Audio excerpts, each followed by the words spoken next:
veuille ou pas, lorsqu'il est jeudi et surtout à partir de 10h sur Info TV, nous serons encore là pour parler de spiritualité. Nous serons encore là pour questionner le monde invisible. Mesdames et messieurs, bonjour. Merci d'être toujours en direct sur Info TV dans le cadre justement de votre programme Espace Miné 10h 11h52. Nous balayons ce couloir en télévision. Ce matin, une question fondamentale sur le plan de la spiritualité. Nous parlerons des maladies à caractère mystique. C'est quoi une maladie mystique? Comment reconnaître une maladie mystique? Les manifestations d'une maladie mystique. Maladie mystique, comment s'en éloigner? Comment justement résoudre ce problème? C'est la question que nous posons ce matin dans le cadre justement de ce programme Espace Miné. Pour en parler, ils seront hommes d'église, ils seront spiritualistes, ils seront métaphysiciens, ils seront enseignants pour justement dire ce qui devrait être fait.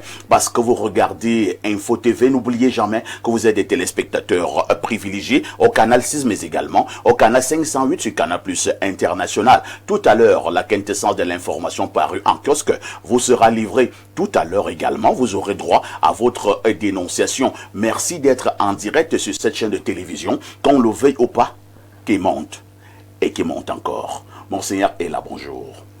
Bonjour, le journaliste numéro 1 d'Afrique que j'aime.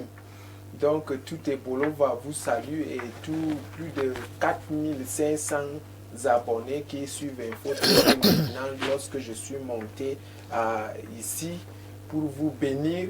Parce que j'ai vu dans les rêves, bientôt la maison Info TV va avoir un grand immeuble quelque part. Ah bon? Comme je l'avais vu, le grand monument Paul Biya, puisque je suis un voyant. Donc bientôt, il y a un grand immeuble que le Cameroun est en train de construire pour Info TV, parce que vous êtes le journaliste numéro 1 dans toute l'Afrique. Ah, merci beaucoup. Donc je bénis aussi toute la chaîne télévisée et que les journalistes aient des promotions et que tout avance dans le Cameroun. Sans oublier tous les chrétiens qui sont dans l'église catholique orthodoxe africaine Christ Roi, qui m'écoutent avec beaucoup de patience et qui sont fiers de la valorisation des huiles d'Afrique et de la nature d'Afrique dans Jésus-Christ. Je souligne que vous êtes évêque de l'église Évêque orthodoxe. Évêque d'Afrique. Oui, église catholique orthodoxe africaine Christ Roi du Cameroun. C'est quoi la différence entre les églises orthodoxes classiques que nous connaissons? La différence, c'est que les églises qui nous ont été importées par les Blancs, les prêtres qui sont dedans ont la peau noire, mais spirituellement sont blancs. Ils utilisent ce que le blanc est venu laisser en Afrique et les Africains ne trouvent pas satisfaction. Alors pendant la semaine pascale qui finit, le 2 avril, qu'on va célébrer la messe des huiles, moi je vais bénir les huiles d'Afrique parce que les Africains sont dans les églises des Blancs. C'est pour ça qu'ils ne se guérissent pas rapidement. Alors dans l'église du Noir, mettons la prière de Dieu en avance, recommandons les commandements de Dieu et utilisons ce qui est en Afrique. J'ai vu ça de loin. En même temps, nous pouvons avoir la prière, mais en même temps, nous ne devons pas nous éloigner de nos traditions africaines. Voilà, c'est ça qui mine l'Afrique, parce qu'il n'y a pas l'église catholique orthodoxe africaine. Alors c'est nouveau, j'ai créé un grand lieu de divination au sud, dans l'arrondissement de Mongon. Le lieu de divination, dans ce lieu de divination, j'ai planté tous les arbres.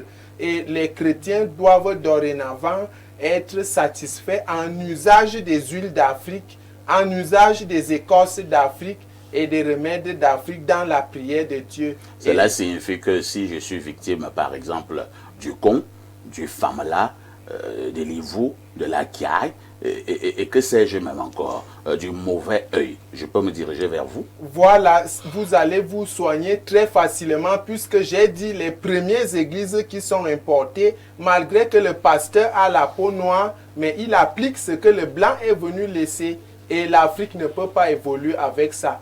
Donc je travaille pour l'émergence de son Excellence Paul Barthélemy.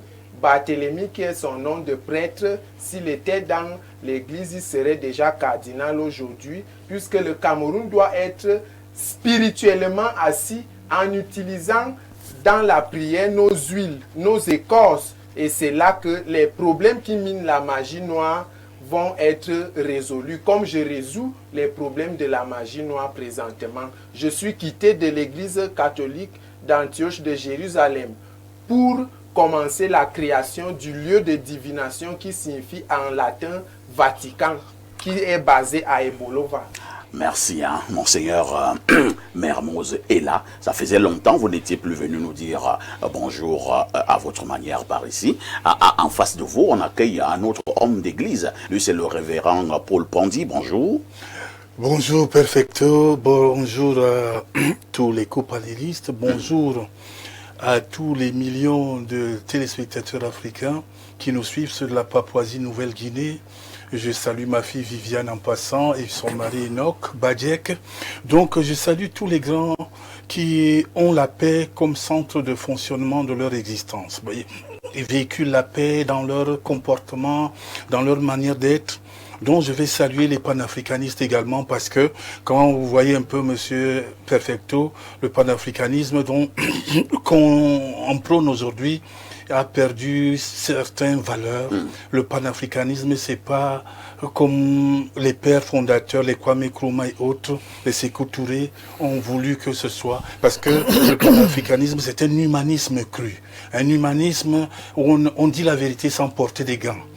Je prends une anecdote. Monsieur Kwame Nkrumah, Monsieur Sékou Touré, il sort d'une visite à l'Élysée, au perron de l'Élysée, on lui pose une question. Monsieur le Président, mais où sont ces condamnés à mort? Il dit, mais drôle de question, monsieur les journalistes, les condamnés à mort sont morts. C'est danger d'Afrique. Et dans son temps. Donc c'était ça le panafricanisme. Les Thomas Sankara sont venus dans cette même lignée et d'autres. Mais aujourd'hui, certains pensent que le panafricanisme, c'est le traditionnalisme. Non. C'est une vérité crue qu'on dit sans porter des gants. Et je salue en passant le couple présidentiel, le grand homme président Paul Biya. Merci. Hein. Il faut dire, parlant de panafricanisme, que c'est une très grande idéologie qui a été portée par certains pères fondateurs. Tout à fait. Vous avez cité quelques noms tout à l'heure. Mais nous avons eu ce que j'avais appelé il y a quelques années les panafricanistes du dimanche. Hein. Tout à fait. Les panafricanistes de la 25e heure. Tout à fait. En réalité, qui étaient ni plus ni moins que des petits braqueurs sur les plateaux de télévision. Tout à fait. Et qui disaient qu'ils étaient des panafricanistes. Oui, tout à fait. Nous ne parlons pas d'eux. Non, on ne parle pas d'eux. Ils nous intéressent pas trop. Voilà. On va accueillir mon cher ami que j'aime bien, mon cher imam Cheikh Ali qui s'apprête à fêter. Hein. Dans quelques heures, ce sera une grande fête du côté de la communauté musulmane. Mais l'imam est avec nous ce matin. Imam, bonjour. Bonjour, Perfecto. Je rappelle que aussi l'imam de la modération qui est avec nous ce matin. Donc, Perfecto, la fête du Ramadan aussi te concerne, hein? Si tu es l'imam de la modération. Ah ben, j'ai l'impression que tu vas m'arracher quelque part. Tu es l'imam de la modération, donc alhamdulillah, on prépare bien la fête du Ramadan qui aura lieu demain, Inch'Allah. Et il faut dire que les familles musulmanes sont très actives dans les préparatifs, les vêtements. Les tailleurs sont surchargés. Ah oui. Et nous disons aux tailleurs de faire très attention parce que il y a des tailleurs qui sont très dangereux pour frère. Jusqu'à le jour de la fête, le gars te dit que le gars disparaît avec l'atelier bien fermé. Oh c'est compliqué. Donc ça fait partie de l'ambiance aussi. Et nous prions Allah subhanahu wa ta'ala qu'il accepte vraiment tous les efforts qu'on a fait pendant ce jour du mois de Ramadan et qu'il nous pardonne tous nos péchés et qu'il mette la paix dans notre cher et beau pays. Donc, ce sont des bonnes paroles. Hein. Nous en avons besoin, imam, avec un peu plus de recul. Lorsque vous observez maintenant le Cameroun et surtout le Cameroun profond, vous avez les nettes impressions que vous avez un grand rôle à jouer pour que la paix revienne, l'apaisement, ainsi de suite. Après, donc, c'est un mois de jeûne de Ramadan. J'espère que vos prières arriveront. Vraiment, les imams vraiment ont martelé. Vous savez que surtout ces 10 dernières nuits de Ramadan, les imams ont beaucoup martelé sur, beaucoup invoqué pour qu'il y ait la paix au Cameroun, la paix dans le monde entier. Vous savez que s'il y a la paix au Cameroun et qu'il n'y a pas la paix dans le monde entier, et un souci. Le Cameroun ne sera pas en paix, puisque le monde vit de manière interdépendante. Donc nous remercions Allah subhanahu wa ta'ala en passant. Tout le plateau est invité à venir partager demain. Voilà les bonnes paroles, hein, parce que je parlais il fallait bien chuter. Donc, je vais chercher un vieux Gandoura. Bien sûr. Donc, comment c'est un vieux Gandoura? Il faut un Gandoura neuf. Ah, pour une fête. Mais il faut m'en offrir, chéri. On verra, Inch'Allah. On va fouiller dans nos cantines si on peut trouver un Gandoura qui c'est toi ma taille. Ah, justement, c'est ça la question. Puisqu'on n'a pas les mêmes rondeurs, vous mangez mieux que moi. Ah ben, c'est pas toujours vrai.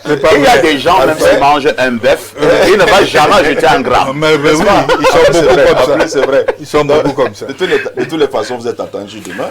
De toutes les façons, par anticipation, donc nous souhaitons déjà une bonne fête de fin du jeûne de Ramadan à toute la grande communauté musulmane à travers le monde. Il nous accompagne tous les jeudis. Lui, c'est Tot. Il est spiritualiste, il est métaphysicien, il est égyptologue, il est enseignant. Tot, bonjour. Maman Kéré, moi Janaïs, ma commune de ce mine diva, ma commune de ce. Mina Matan, Mina Bon Newt, Mina Miss, Mina Si, au tep à toutes les sœurs et à tous les frères de combat pour la Renaissance africaine. Comment tu vas, Tot? Mon frère, comme toujours, je suis debout et tendu, très tendu, même encore aujourd'hui. De plus en parce plus. Que je viens d'entendre deux approches là, tout à l'heure là. Tot, je lance déjà le débat. Oui, je lance les hostilités. Allons-y. Quand quelqu'un dit le panafricanisme, les Kwame Nkrumah, les Sékou Touré, mais c'est des gars qui étaient dans quelles écoles? Le marxisme, l'humanisme de Jean-Paul Sartre. C'est ça qu'on appelle un Africain qui pense en tant que celui qui a le cerveau et le pied sur terre. Mais ce sont, je ne veux pas dire que c'était des aliénés, mais c'était des intellectuels de leur époque. Or, à la même époque, il y avait les Aimé Césaire, il y avait les Cheikh Anta Diop, à la même époque que les Kwame Nkrumah et Sékou Touré, qui ont compris les vrais enjeux de la Renaissance africaine. Une Renaissance africaine ne peut pas se faire avec un cerveau implanté en Occident, avec une peau noire, mais à l'intérieur le cerveau est à Jérusalem ou à Rome. C'est ça le fondement de la chose. Toute Renaissance africaine repose sur une vision du monde, une cosmologie.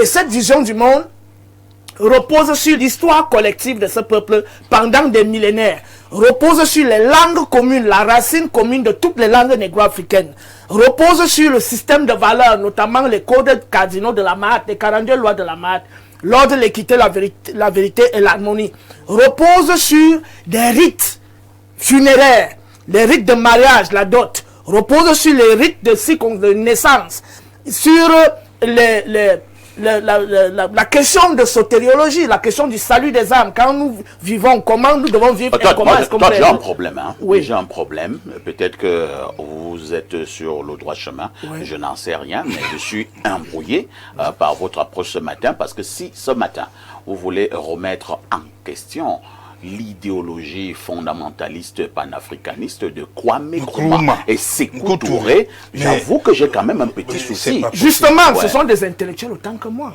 C'est pas parce que c'est des grands noms, certes, mais nous aussi on doit penser. C'est pas parce qu'ils ont pensé qu'on va venir boire tout ce qu'ils ont fait. Mais ils étaient des panafricanistes, vrai ou faux? Ils étaient justement, le problème de ce panafricanisme, c'est quoi?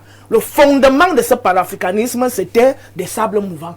Parce que comment est-ce qu'on veut rebâtir une Afrique solide, c'est-à-dire ancrée dans son histoire, dans sa mémoire collective et dans son quotidien, avec des pensées extérieures, c'est-à-dire les réflexions sur Jean-Paul Sartre, etc. En tout cas, on y reviendra un autre jour. On pourra revenir, je pense, c'est un thème fondamental. On y reviendra un autre jour. Voilà. Parce que les historiens qui nous regardent ce matin, les panafricanistes ont des soucis. À l'intérieur de ce panafricanisme, on trouve ce qui est bizarre. Un système mosaïque où il y a des musulmans, des chrétiens, des francs-maçons, des rosicruciens, c'est-à-dire une vision hétéroclite qui n'a pas vraiment un plan axial fondé et orienté. Donc c'est un système d'embrouille qui n'a pas pu prospérer. Qui lui dit que le panafricanisme c'est une affaire de vision? À cause de ces failles-là. C'est pour ça qu'il n'a pas prospéré, le panafricanisme. Il n'a pas prospéré à cause de ça. Voilà. Un panafricaniste, par définition, c'est celui qui défend les intérêts de l'Afrique. Avec quelle valeur? Il peut être un occidental. Ah bon? C'est quoi? Celui qui défend les intérêts de l'Afrique. Avec quelle valeur? Tu parles de quelle l'intérêt de l'Afrique, que ce soit l'intérêt culturel, la vision, historique, c'est quoi? Permets-moi, Tot. faut pas embrouiller les gens. La vision, c'est quoi? C'est quoi un panafricaniste? C'est celui qui défend la vision africaine du monde. Mais il y a la vision africaine du les monde. Européens qui défendent la vision africaine du monde. Quel Européen? Donne-moi un nom. Merci beaucoup. Merci beaucoup. Un panafricaniste, c'est celui qui défend les droits des Africains. Non, la vision du monde. Non, pas la cosmologie qui est le fondement. Merci. Ce n'est pas un thème inscrit. Alors, nous y reviendrons un autre jour pour aller probablement en profondeur sur la question du panafricanisme. Cela étant dit, Alain Dou, bonjour.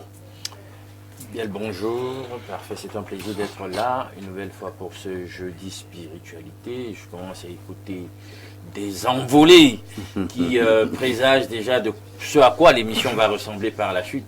Mais je tenais déjà à dire d'entrée de jeu à Todd ce que j'ai toujours dit et qu'on peut vérifier. Cette bande de terre connue sous le nom du Proche-Orient, la bande de terre appelée Palestine, etc., était connue, je dis encore dans l'histoire documentée, jusqu'à au moins 1850 comme étant l'Afrique du Nord-Est. C'est incontestable. J'ai ici toutes les informations et je peux le prouver. Donc venez dire qu'à chaque fois qu'on va parler de cette bande de terre, cet emplacement géographique, que ça ne fait pas partie de l'Afrique, c'est pas vrai. Absolument pas vrai du tout. Et je dis que j'espère qu'on pourra poser sur la table un jour la problématique de l'africanité du Christ et d'Israël antique et biblique. Voilà mon sujet.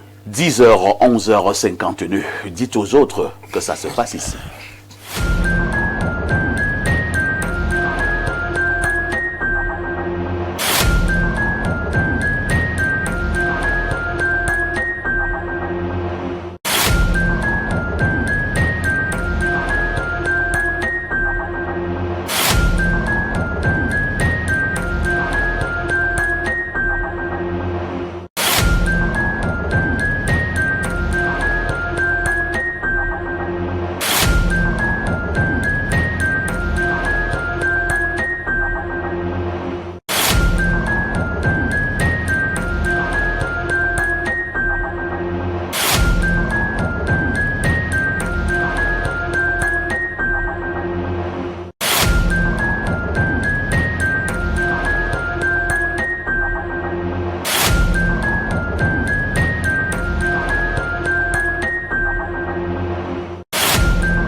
Théophile Vianebia, bonjour. Imperfecto, bien le bonjour. Bonjour à votre panel qui est si chaud ce matin. Bonjour particulièrement à mes frères et sœurs musulmans. Ah, frères et sœurs musulmans. C'est le moment où nous les dragons, on renforce la fraternité. Donc vraiment, je ne vais que saluer les téléspectateurs musulmans ce matin. Merci TVB, vous étiez aux commandes de ce plateau ces 2 derniers jours. Oui. Ok, merci beaucoup pour cela. Je vous en prie. Lorsqu'on reçoit TVB tous les matins, cela signifie qu'on doit déjà aller du côté des kiosques pour la quintessence de l'information parue de ce côté. TVB, que disent les journaux? Les journaux qui sont disponibles en kiosque ce matin présentent pas mal d'actualités El Perfecto et nous ouvrons cette revue de presse avec un journal de la maison. Il s'agit du tri hebdomadaire La Météo de Dieudonné Mvang qui s'intéresse donc aux comifères, synergie d'action entre l'État et le concessionnaire. Cette information est à retrouver en page 3. Et bien la réunion s'est tenue du côté du ministère des Transports et cette réunion a été présidée par le ministre des Transports, président du comité interministériel des infrastructures ferroviaires. C'était bien sûr hier 18 mars 2023. Jean-Ernest Massénangalebe, par ailleurs ministre des Transports, a donc présidé ces travaux et lors de la 47e session ordinaire, il a exhorté les différentes parties prenantes engagées au projet de modernisation du secteur ferroviaire à assurer la réussite du programme quinquennal numéro 2. Cette information est à retrouver en page 3 de ce journal. Dans son numéro 1991 de ce jeudi 19 mars 2026, Info Matin s'intéresse à cette autre actualité et parle de Nachigal, bel et bien opérationnel, en visite de travail sur le site des installations de l'aménagement hydroélectrique ce 18 mars à Ndokwa, dans l'arrondissement de Mbanjok, département de la Haute-Sanaga, région du centre. Le ministre de l'eau et de l'énergie entre autres, a donc indiqué que 30% de l'électricité consommée dans les ménages du réseau interconnecté sud, en abrégé RIS, provient de ce barrage. Gaston Elundou-Essomba a également appelé à la restructuration du secteur, d'après ce que nous dit Info Matin en page 3. Barrage de Natigal, rapport de production, c'est la une du journal Mutation de Georges Alain Boyomo, qui précise en page 9 qu'en compagnie de la directrice générale de Natigal Hydropower Company, Claire Gall, le ministre de l'eau et de l'énergie était à nouveau sur le site de l'ouvrage hier. Gaston Elundou-Essomba confirme que la baisse de la production de 420 MW à 300 MW est due à une longue période d'étiage. Au tribunal, nous y sommes ce matin avec Mutation en page 7, fusillade pour l'assassinat de bébé Matisse. Cette information est à retrouver ce jour. Le jour d'Aman Mana en fait sa une, assassinat de bébé Matisse, Dagobert Nwafo, condamné à la peine de mort par fusillade. C'est bien sûr ce que nous dit le journal d'Aman Mana. Le messager reste également dans cette affaire Matisse, condamné à mort. Le tribunal de grande instance du Fundi a prononcé hier la peine capitale contre Dagobert Nwafo pour l'assassinat du jeune Matisse Wanji. La fin d'un procès chargé de vives émotions. C'est à lire en page 2 du journal de Feu Pius Ndjawe. Meurtre de bébé Matisse, son bourreau condamné à être fusillé, nous dit donc ce matin la nouvelle expression. Dagobert Nwafo, qui avait froidement assassiné l'enfant de son voisin pour se venger contre son père, a été condamné à mort le 18 mars dernier par le tribunal de grande instance du Fundi par fusillade sur la place publique. Une peine que les tribunaux camerounais ont rarement infligée ces dernières années, d'après le constat qui est fait par la nouvelle expression en page 4. Cameroun Tribune en petite une reste également dans cette affaire, assassinat de bébé Matisse, la peine de mort. Le collège de juges du tribunal de grande instance du Fundi a rendu son verdict hier au cours de son audience criminelle. L'accusé Dagobert Nwafo écope également d'une peine pécuniaire de 500 millions de francs CFA de dommages et intérêts. Information à retrouver en page 22. Cannes 2025, le Sénégal saisit la justice. C'est bien sûr ce que nous dit Cameroun Tribune ce matin de la page 38 à la page 39. 14e conférence ministérielle de l'OMC. On est prêt. Constat dressé hier à l'issue d'une réunion présidée par le Premier ministre chef du gouvernement, Joseph Dione Gouté. Les aspects organisationnels, les sites hôtes, la sécurité et le transport des personnalités, la communication et autres aspects techniques relatifs à l'événement de haut niveau prévu la semaine prochaine ont été passés en revue. C'est bien sûr Cameroun Tribune qui revient donc sur cette actualité ce jour, de la page 2 à la page 3. L'œil du Sahel nous amène à Tokombéré, entre pleurs et liesse, après la chute de Kava Yegi. L'ambiance du côté de Tokombéré est à retrouver en page 7 du journal de Gibaï Gatama. Dans son édition spéciale, le journal de Marie-Solange Manga, le réveil des faits, s'intéresse à cette coopération académique. Armand Claude Abanda ouvre la voie à un partenariat Cameroun-Canada renforcé. La coopération académique entre le Cameroun et le Canada vient de franchir une nouvelle étape importante. Armand Claude Abanda, titulaire de la chaire UNESCO d'Afrique centrale Access TIC, a été reçu par son excellence Marie-Claude Harvey, haut commissaire du Canada au Cameroun, pour discuter de la relance d'un partenariat entre les institutions canadiennes et camerounaises. Cette rencontre ouvre de nouvelles perspectives pour les étudiants et le personnel des deux pays. Nous restons en éducation ce matin avec le Firmament. Le journal de Parfait Haïti présente ici l'Institut universitaire La Majestueuse Ndazoua comme étant le fleuron de l'excellence académique et de la garantie socio-professionnelle. À travers une note du ministre d'État, ministre de l'Enseignement supérieur, datée du 16 mars 2026, cette prestigieuse académie située à Mbankomo, non loin de Yaoundé, autrefois institut, vient de passer à l'étape de l'université. Une progression digne d'un haut lieu de l'intelligence qui prône la connaissance pratique dans ses filières techniques. Son ouverture à grande échelle profite davantage à la jeunesse en quête de formation adéquate et de l'emploi. Le Firmament présente l'Institut universitaire La Majestueuse de Ndazoua ce matin en page 4. C'est bien sûr avec cette information sur le plan de l'éducation que nous mettons un terme à cette revue de presse Acte 2 sur Info TV ce jeudi matin. Mesdames, Messieurs, de votre aimable attention, infiniment merci. Et comme vous le savez, avec 400 francs CFA seulement, vous avez votre journal disponible en kiosque. Il s'agit bien sûr de 2 pièces de 200, 4 pièces de 100 francs, 8 pièces de 50, 16 pièces de 25, 40 pièces de 10 francs, 80 pièces de 5 francs, 400 pièces d'un franc CFA seulement collectées. Et votre journal vous est servi ce matin. Votre fidélité reste et demeure intouchable, inattaquable, inaliénable et surtout indétrônable. Merci de faire confiance à Info TV pour vous informer. Merci El Perfecto pour cette tribune. Merci à toi TVB pour cette brillante revue de la presse. Je ne sais pas, demain ce sera donc la fête. Oui. Je ne sais pas si on sera là. Moi j'ai déjà mon vêtement de demain, donc je vais commencer un peu plus tôt. Hein. Si je suis là demain, j'ai peur que je ne sois en retard. au vrai lieu. J'irai à la mosquée un peu plus tôt pour le nettoyage, donc à 5 h je serai là-bas. Tu vas nettoyer la mosquée? Oui, je vais nettoyer la mosquée le matin. Je vais accueillir les fidèles musulmans qui viendront pour la prière. Pour la prière. Et après, je vais nettoyer la mosquée après la prière et je vais donc prendre des rendez-vous. Donc ma journée demain est fort chargée. De toutes les façons, merci à toi TVB. Hein. Oui, nous nous disons donc à très prochainement. N'oublie jamais de mettre le Seigneur au centre de ta vie. C'est ce qui me permettra certainement d'éviter des maladies mystiques. Ah oui, hein, ah oui. Et d'éviter également d'être condamné à mort hein, Oui. par fusillade. Merci TVB. Le verdict est donc tombé. Hein. Le verdict est tombé sans appel dans l'affaire baptisée au Cameroun assassinat de bébé Matisse. Pour rappeler les faits, hein, pour ceux qui auraient oublié, il s'agit de cette histoire qui avait commencé par une altercation dans une buvette, dans un bar du côté du quartier Mouaïkele à Yaoundé. Deux adultes qui ont commencé à s'engueuler, ils se sont même empoignés.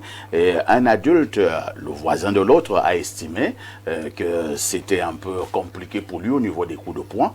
Il est allé chez lui, il s'est saisi d'un couteau et il s'est dirigé dans la maison de son adversaire. Il a trouvé des bambins, des enfants, parmi lesquels un enfant de 5 ans qui regardait ses dessins animés et qui avait, je pense, une galette ou une sucette en main. Il a commencé à poignarder cet enfant. Et cet enfant lui disait, tonton, tonton, tu me fais mal. Tonton, tu me fais mal. Mais le monsieur ne s'est pas arrêté. Il a continué à poignarder le petit Matisse qui n'avait que 5 ans au moment des faits. Le tribunal a été clair, condamné à mort par fusillade. Le monsieur s'appelle Dagobert Noifo. Je vous passe la parole, hein, révérend Pondy, pour votre commentaire. Êtes-vous satisfait de l'issue de ce procès?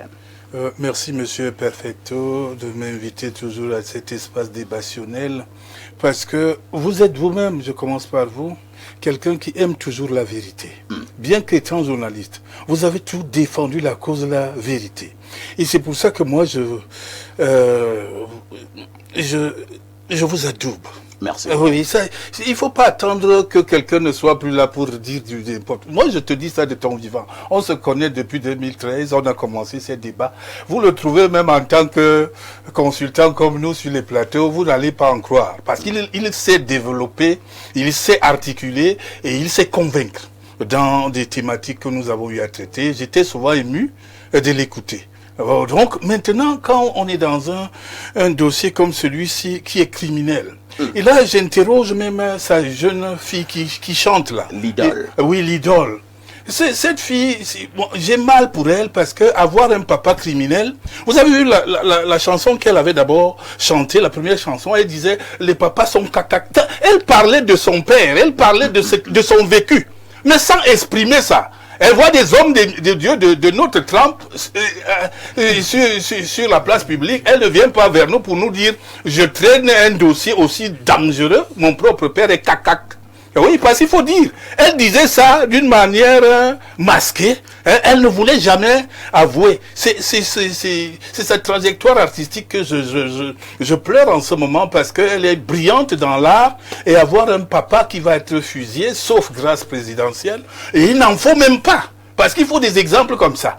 Il faut, oui, nous soutenons la vérité comme toi, parfois ici. Ceux qui ont tué Martinez Zogo, je voudrais qu'ils soient fusillés comme ça. Ceux qui ont tué cet enfant, qu'ils soient fusillés à la poste centrale même, là, pour que ça soit une thématique, un enseignement, pour que ça ne se passe pas. Ceux qui insultent Jésus à Mondo Vision, qu'ils soient, non, pas fusillés, mais qu'on les mette de côté.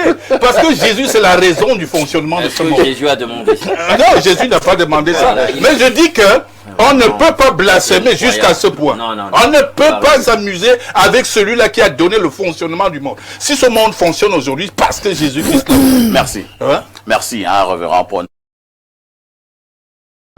Alors, bébé Matisse, on dira justice pour lui. Hein.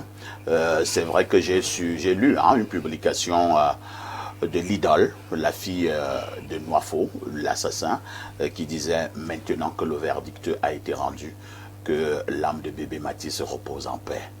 Je vous passe la parole. Oui, si ça ne dépendait que de moi, le jour même où il le faisait, il fallait le tuer là sur place. Il fallait en découdre. Non, il avait lui là, quand c'est chaud. Il y a les droits de l'homme. Non, les droits de quoi? De l'homme. Mon frère, c'est justement ça qui a gâté le monde. Ah bon? Oui. Parce que là, on est face à un acte flagrant. On voit quelqu'un en train de tuer. C'est pas qu'on est venu dire qu'il a tué. C'est que c'est là, tout le monde vit la scène. Là, on le voit avec le couteau. Avec le couteau en main, mon frère, on va encore dire que les droits de quoi? Justement, ces affaires de droits de l'homme qui, aujourd'hui, en réalité, reposent sur une logique de 2 poids 2 mesures. Il y a des personnes qui sont inculpées, mais qui sont innocentes. Il y a des personnes qui sont coupables et qui sont innocentées. C'est d'ailleurs la raison pour laquelle la notion même de grâce présidentielle pose un problème. Parce que M. Nwafo peut être gracié. Hein. Bien sûr. Le président de la République peut se lever en matin. Il est content, dans le sens, entre guillemets, de l'apaisement. Il décide de gracier M. Nwafo. Et cet apaisement aussi, c'est toujours les calculs politiques. Il faut faire très attention parce que si, par exemple, on veut faire plaisir à une communauté, on peut décider de gracier 2 ou 3 personnes de cette communauté pour que la crise qui est en train de naître là-bas puisse s'estomper. Donc les calculs politiques, parfois viennent... Alors, est-ce qu'il faut donc gagner en temps pour éviter... Parce que pour l'instant, le président est encore très occupé. Il faut d'ailleurs le neutraliser rapidement. Il est occupé au Parlement, le Sénat, l'Assemblée. Il est occupé par la prorogation des mandats des députés, des conseils municipaux. Au moment, il est très occupé comme ça. Il faut le neutraliser. Qu'on aille un peu plus vite. Oui, qu'on le neutralise. Qu'on fixe une date. Un jour à la Poste centrale, peut-être dans 3 jours. Effectivement, ça doit servir de leçon. Parce que il y a tellement eu des cas comme celui-là. Parce que celui-là, c'est un cas parmi tant d'autres qui ont été évoqués sur ce même panel. Les hommes qui tuent leurs femmes, les femmes qui tuent leurs enfants, ce sont des personnes, en fait, pour que cette psychose cesse au sein de notre peuple, il faut qu'on commence à afficher les exécutions. C'est-à-dire que quelqu'un qu'on attrape, qu'on surprend en train de faire ça. C'est pas qu'on a dit qu'il a fait. Quand on a dit qu'il a fait, c'est là où il y a besoin d'enquête. Mais quand les gens, il y a des... En cas de flagrance. Flagrance. C'est-à-dire on exécute très rapidement pour qu'on oublie même cette histoire. Parce qu'on devait l'oublier depuis. Si on avait exécuté ce monsieur depuis, comment un homme de sang-froid, c'est-à-dire que tu finis de bagarrer en bas, on te tape là-bas. Si comme tu vois que tu es vulnérable là-bas, tu peux te défouler sur un enfant qui regardait ses dessins animés. Ça, c'est de la lâcheté, de la pure lâcheté. Et je dis donc que il faut même revoir cette affaire de grâce présidentielle. Il faut revoir ça parce que tu vas voir que peut-être si tel a des soutiens au plus haut niveau, quelqu'un peut aller souffler à l'oreille des hauts responsables que, au nom de bien vouloir accorder classer le dossier. Donc c'est pour ça que je dis, il faut trancher les choses quand c'est flagrant, on frappe fort. Et je termine par là en disant que nous voyons sur ce panel un extrémisme. Je vois un adulte qui s'exprime comme il s'exprime là. Un adulte, c'est-à-dire, je pense qu'il a déjà franchi peut-être 55 ou 60 ans. Quand tu l'entends s'exprimer, il parle ex cathedra, c'est-à-dire qu'il est sûr que c'est dans quoi il est dans la vérité. Jusqu'à dire, ceux qui insultent Jésus, on doit les écarter. Eux donc, qui sont les Africains, qui sont chez nous, et qui viennent faire la promotion des cultures étrangères, qui devraient en principe être écartés. Mais nous les tolérons à notre milieu, ils insultent notre tradition tous les jours, ils diabolisent nos ancêtres, il faut la tradition n'a créé aucun monde. Est-ce qu'il y a... on n'est pas au marché ici, monsieur. Respectez votre âge. Respectez votre âge. Vous avez parlé, vous avez laissé parler. Respectez votre âge. Vous n'êtes pas un enfant. Vous n'êtes pas un enfant. Respectez votre âge, monsieur. Laissez-moi faire mon développement. Laissez-moi faire mon développement.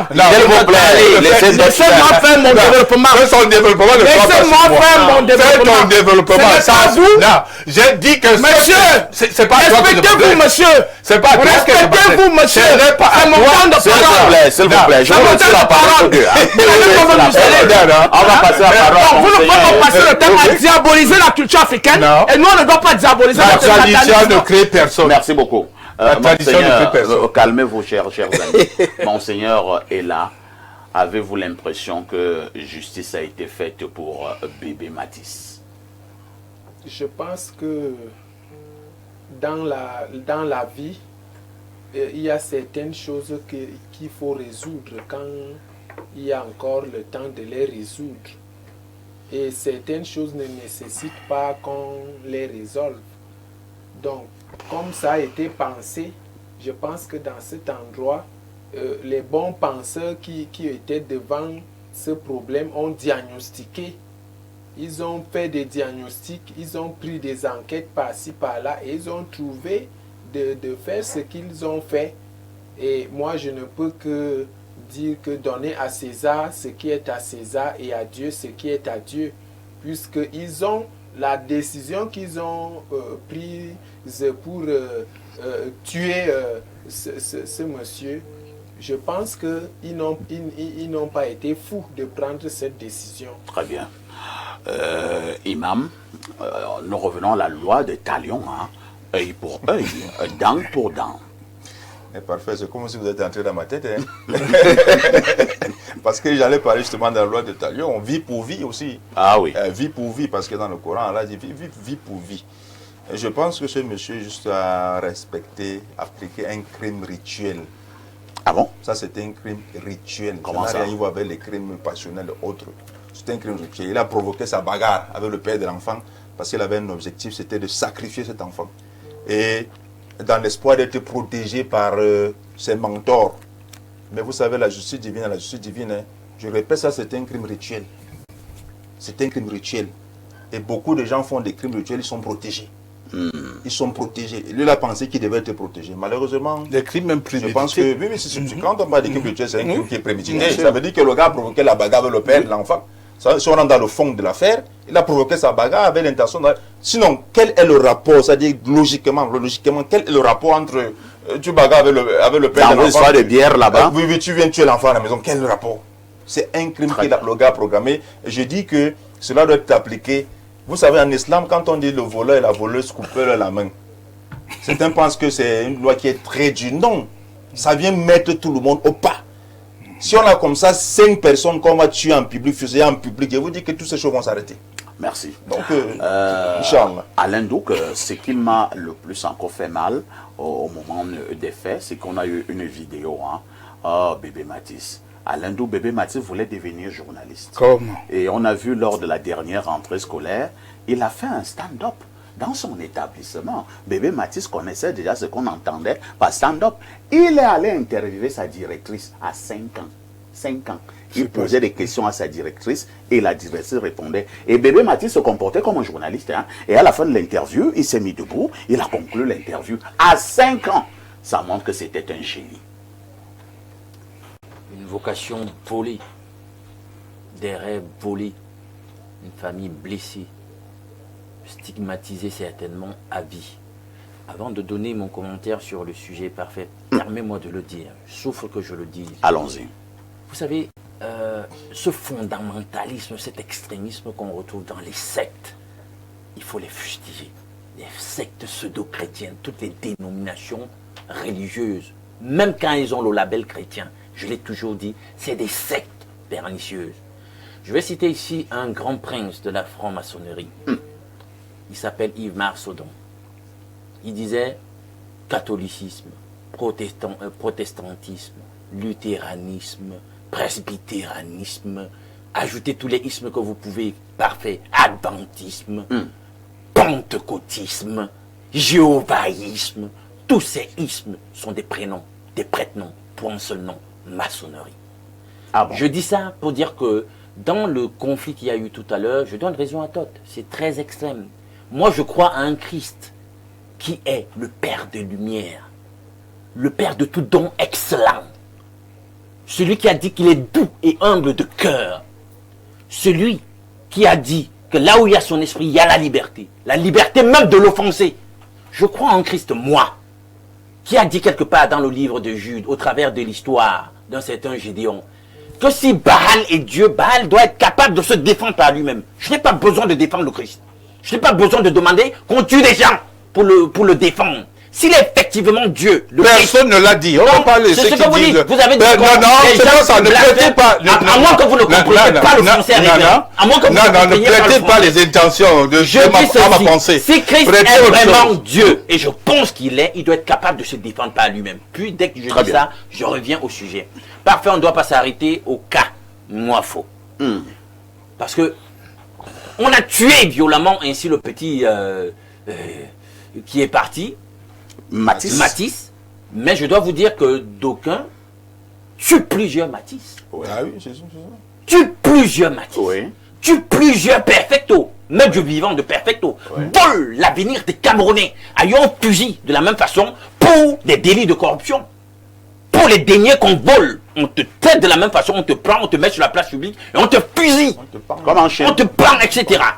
Donc on ne doit pas s'arrêter là. Parfait. Tu posais la question, c'était récemment. Mais pourquoi il y a autant de sang qu'on verse comme ça dans ce pays? Pourquoi il y a autant d'enfants désormais dans ce pays agressés sexuellement, martyrisés, tués, sodomisés, etc. Tous ces gens, moi aussi je pense, tel est le sort de Nwafo, qu'on devrait les fusiller de même. Ouais. Donc on ne s'arrête pas en si bon chemin. C'est pas tous les jours que je félicite, je veux féliciter cette décision de justice.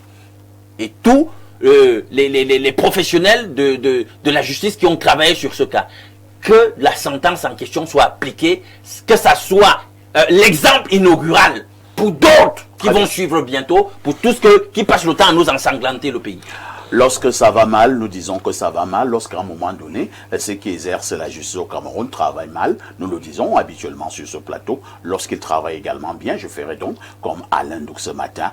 Bravo au corps judiciaire ce matin qui a eu le courage de prendre cette décision, parce que vous ne savez même pas à quel niveau il y a eu des interventions concernant l'affaire d'Agobert Nwafo. À tout de suite pour la suite.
Pas de course avant de prendre la dénonciation de ce matin. Nous serons de tout cœur avec ce fidèle téléspectateur qui a un an de plus ce matin. Il s'agit de mon grand frère. Il s'appelle Guillaume Bivina. Il réside du côté de la Suisse. Il a donc un an de plus ce matin. C'est un fidèle téléspectateur. Il apprécie bien ce que nous faisons ici tous les jours. Que le Seigneur Tout-Puissant accorde donc beaucoup de grâce à ce grand frère, beaucoup de santé, beaucoup de joie, beaucoup de bonheur et surtout beaucoup d'élévation. Aujourd'hui, c'est ton jour. Malheureusement, le gâteau, il ne sera pas partagé à Yaoundé, encore moins au niveau d'Ongomdjap. De toutes les façons, joyeux anniversaire donc à Guillaume Bivina. Ce jour, c'est son jour. Il est du côté de la Suisse. Lorsque nous avons dit cela, on repasse la parole à Alain Ndouk pour la dénonciation de ce matin. Pour ce matin, parfait, nous avons un cas social. Ce sont les ayants droit, les veufs, veuves et orphelins, orphelines du personnel de la Commission nationale de lutte contre le sida.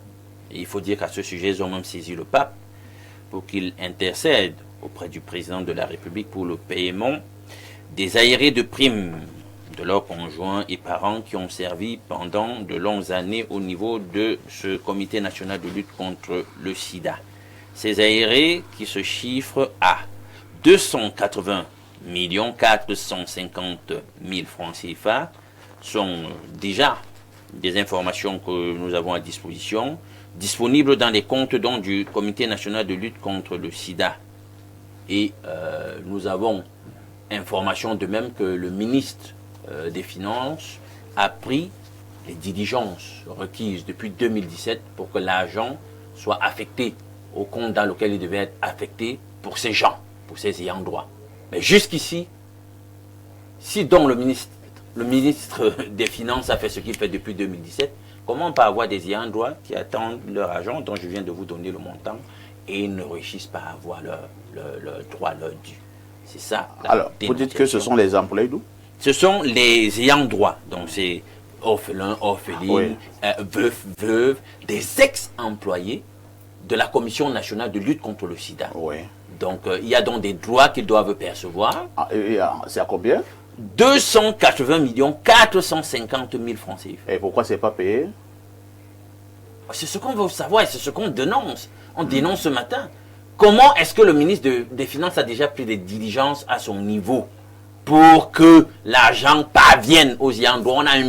On a fait l'affectation dans les comptes qu'il faut, ou le compte qu'il faut. Mais il y a un blocus. Parce que dans la chaîne, il y a aussi quand même, quelque part, là, le ministère de la Santé, quelque part. Donc, on veut savoir où se trouve le blocus, pourquoi l'argent ne parvient pas aux ayants droit. Un argent qui les aiderait beaucoup. Bon, on passe d'abord la parole à l'imam Cheikh Ali. C'est vrai que si, effectivement, comme vous dites, Alain Ndouk, le ministre a pris toutes les diligences pour que l'argent soit débloqué, je ne sais pas à quel niveau il y a encore blocage. Maintenant, comme nous en parlons, peut-être donc, si le ministre a effectivement pris cette décision, peut-être le ministre Tadeu sera donc au courant ce matin qu'on se moque de sa parole. Vous savez, parfois ici, si même ça marchait bien, ça serait étonnant. Parce qu'au Cameroun, on ne sait pas ce qui marche bien, ce qui fonctionne normalement. Ah bon? Bien sûr. Mais la consommation de l'alcool marche bien. Bon, c'est vrai que ça, vous savez que la consommation de l'alcool, je l'ai dit ici, la consommation, sans parler du Cameroun, je parle de l'alcool dans tout le monde entier, la consommation de l'alcool est très très mystique. Ah bon? Bien sûr, des prières rituelles, des sacrifices sont faits dans le cadre de la fabrication de l'alcool. C'est pour ça que même si on augmente le prix de l'alcool, du vin, personne ne va marcher. Personne ne va se lever la tête. Parce que les gens sont possédés, envoûtés. Mais dès qu'on augmente 5 francs pour le carburant, vous voyez, tout le monde se lève. Il y a des casses, il y a des brunes. Mais l'alcool, là, augmenter même 500 par bière, les gens vont toujours boire. Vous faites le tour de Yaoundé, vous voyez des petites buvettes là, c'est toujours rempli. Les gens sont ivres d'alcool parce qu'ils sont possédés en réalité. Mais concernant les vrais problèmes du pays, par exemple, comment on appelle l'argent que les veuves doivent toucher, la pension retraite. Vous savez combien d'années une veuve fait pour entrer en possession de la pension de son défunt mari? Combien d'années? Minimum 5 ans. Elle va de bureau à bureau. On va avoir la porte 2, va la porte 10, va la porte. Chaque bureau, il faut donner quelque chose pour entrer en possession de son argent.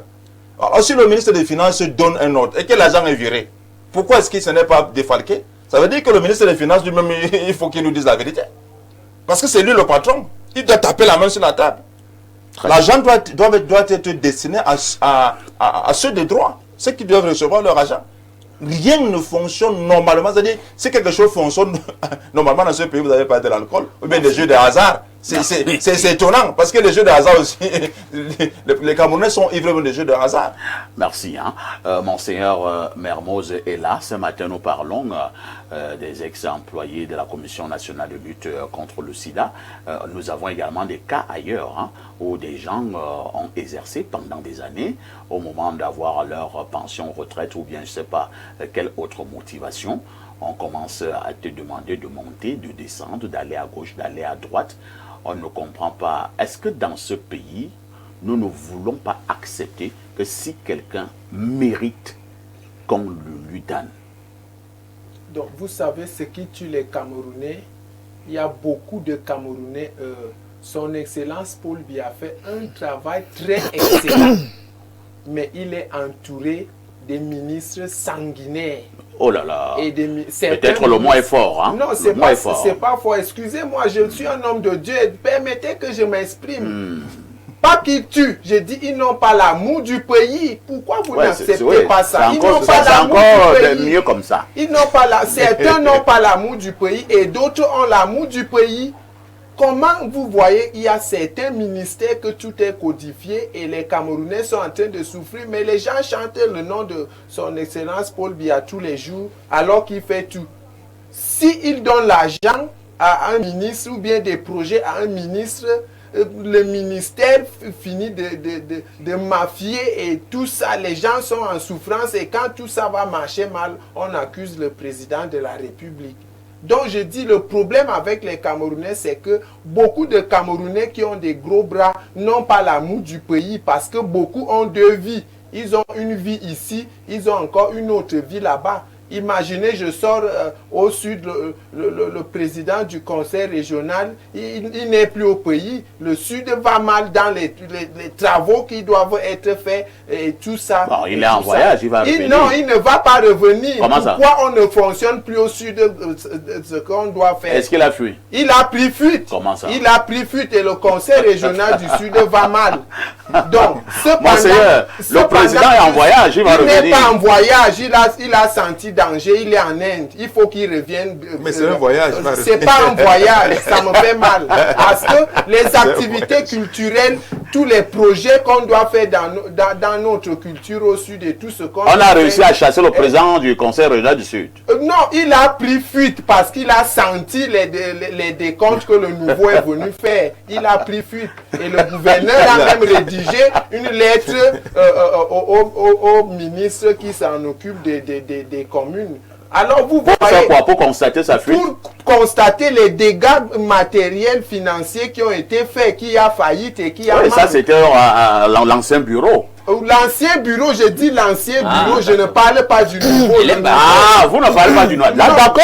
Le nouveau fait un bon travail. Voilà. C'est excellent et dynamique. Monsieur Ndo, le président Ndo. Non, il est très efficace. Mais vous dites que l'autre a fui. Il a pris la fuite. L'ancien président, c'était monsieur Lemva. Il est en Inde. Pourquoi il fuit le Cameroun? Et nous sommes dans la souffrance aussi. Tous nos projets sont bloqués. Je vous donne les renseignements du Sud. Merci beaucoup. Alors, c'est un problème qui doit être fait dans tous les ministères, de passer un contrôle. Il faut que moi je donne la sagesse au président de la République, que tous les projets qu'ils vont faire, qu'on emploie le système GPS. Le système GPS faut pour qu'on filme tous les billets de banque et qu'on voit là où le fonctionnement de cet argent va partir. Peut-être avec ça, ils auront la course de réaliser quelque chose et on va les repérer rapidement comme l'agence fonctionne. Donc tout pour eux, rien pour les autres. C'est énervant. Révérend Paul Opondi, les ex-employés de la Commission nationale de lutte contre le sida, les ayants droit réclament leur dû. Peut-être même ceux qui travaillent là-bas, beaucoup sont même déjà morts. Les papas, les mamans et tout ça. Maintenant, les enfants, les veuves, ainsi de suite, réclament donc leur dû et ils sont trimballés. Et ceci, ça fait déjà des années. À un moment donné, est-ce que nous avons encore le cœur dans ce pays lorsque vous trimballez une veuve, vous trimballez des orphelins qui ne peuvent pas aller à l'école, qui ne peuvent pas se nourrir, qui ne peuvent pas s'abriter, ainsi de suite. Est-ce que nous avons encore de cœur dans ce pays? Merci, Monsieur Parfait, ici. Mais avant de répondre à cette question, je vais coller un mot. Je ne viens pas sur les plateaux comme prêtre des intentions, des expressions, ou bien non. Prêtez-moi peut-être de l'argent, mais ne me prêtez pas des intentions. Vous savez, un homme comme Lapidot Mbanga, c'était un grand musicien au Cameroun. C'est moi qui ai présidé ses obsèques avec un imam et un prêtre. Donc je ne suis pas contre les courants religieux et tout. Je dis même à toi-même, je t'ai dit une fois, que c'est mieux d'organiser les plateaux. Une fois, tu amènes les chrétiens, ça veut dire les pasteurs. Après, une fois, tu amènes tous ces sectaires confondus. Non, ce ne sera pas bien comme ça. Moi j'ai des débats. Vous voyez un peu, moi j'ai des débats. Attends d'abord, révérend. Si j'organise des plateaux où J'appelle un jeudi, il n'y a que les chrétiens. Oui. Un autre jeudi, il y a ce que vous appelez là tous les autres sectaires. C'est pas pourquoi tu les appelles ainsi. Je ne sais pas si toi t'en fais partie. Non, c'est lui qui développe. Maintenant, ce ne sera plus le débat. Le débat ne sera bon que lorsque enfant on aura des chrétiens de l'autre côté des musulmans. Là, c'est le sensationnel. Attendez, nous aurons des traditionnalistes. En face, nous aurons également d'autres obédiences. Ce n'est pas du sensationnel, c'est le débat. Sinon, il n'y a plus débat. Vous voyez un peu? C'est ta conception. Mais nous, on bâtit déjà pour la Jérusalem céleste, pour la vie éternelle. Donc, quand on vient dans... Non, c'est pas vous qui me prêtez votre taille. Vous nous faites le temps. Je suis en train de développer. Le problème... Vous nous amenez le balader. Le problème ici, je vous laisse répondre à ma place. Le problème ici, M. Parfait, ici, ce que nous dénonçons tous les jours, c'est le déficit d'amour généralisé au Cameroun. C'est l'expression que j'utilise. C'est-à-dire que quelqu'un me met à une place de décision quelque part pour aider son frère. L'argent ne vient pas de sa poche ni de sa famille, mais il bloque le dossier pour que l'ayant droit, comme il dit bien, ne bénéficie pas de ce qui lui revient de droit. Parce qu'on dit bien ayant droit. Donc ça lui revient de droit. Donc c'est la méchanceté gratuite. Vous dites, il y a certains Camerounais qui ne veulent donc pas. Vous voyez, pour connaître même les prix des choses simples dans les supérettes, non. Mais il y a des gens qui sont chargés de donner ces prix. Chacun donne le prix d'une boîte de lait à son niveau, comme il veut. Il n'y a même pas le contrôle de prix. Donc, il y a quand on crie la famille, les gens volent les cartons de poissons à Douala, comme vous avez vu après les élections là et tout. C'est parce qu'il y a manque d'amour. Donc, c'est à tous les niveaux. C'est là où on interpelle toujours les consciences de ceux-là qui sont à charge de certains devenirs ou bien de certains dossiers pour changer la donne. Donc, tu es responsable d'un département. On dit le ministre des Finances, il a fait. Le blocage se retrouve dans où? Si lui, il a fait ce qu'il a fait, c'est celui qui paye qui bloque. Donc, il y a des méchancetés. C'est tout gratuit. On peut dire ça comme ça. Alain, donc, que faisons-nous en pareille circonstance? Je vais te surprendre, Parfait, parce que vraiment, je vais peut-être faire abstraction de beaucoup de commentaires aujourd'hui. Je tiens à te dire que ces ayants droit sont regroupés au sein d'une association appelée Association des ayants droit des ex-personnels du Comité national de lutte contre le sida décédé. Et ils ont écrit au pape qui vient en visite bientôt, sous le couvert donc de la direction centrale du Comité national de lutte contre le sida.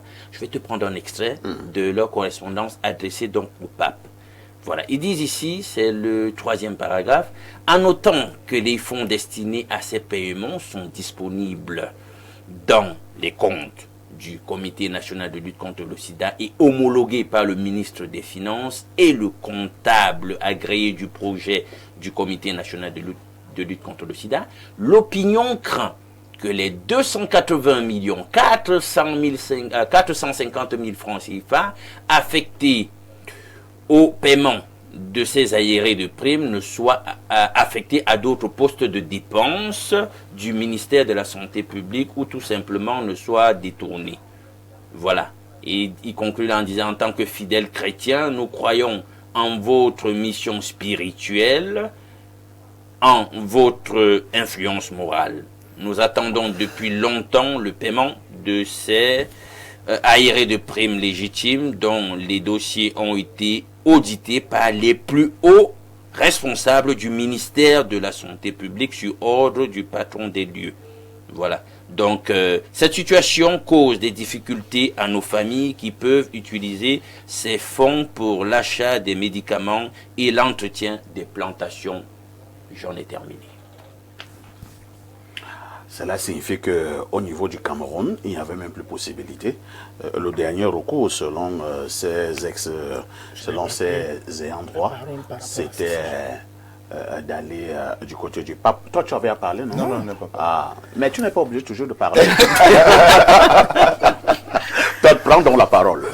Moi, j'aimerais attirer l'attention de tout le monde, y compris nos téléspectateurs, sur un point qu'il faut remonter depuis les années 1958-60 dans les États négro-africains et en particulier le cas du Cameroun. La corruption a été institutionnalisée par le principe de la rectification anale. C'est-à-dire, tu as parlé tout à l'heure là de l'ordre du mérite. L'ordre du mérite ne peut pas exister lorsque le principe de cooptation repose sur la rectification anale.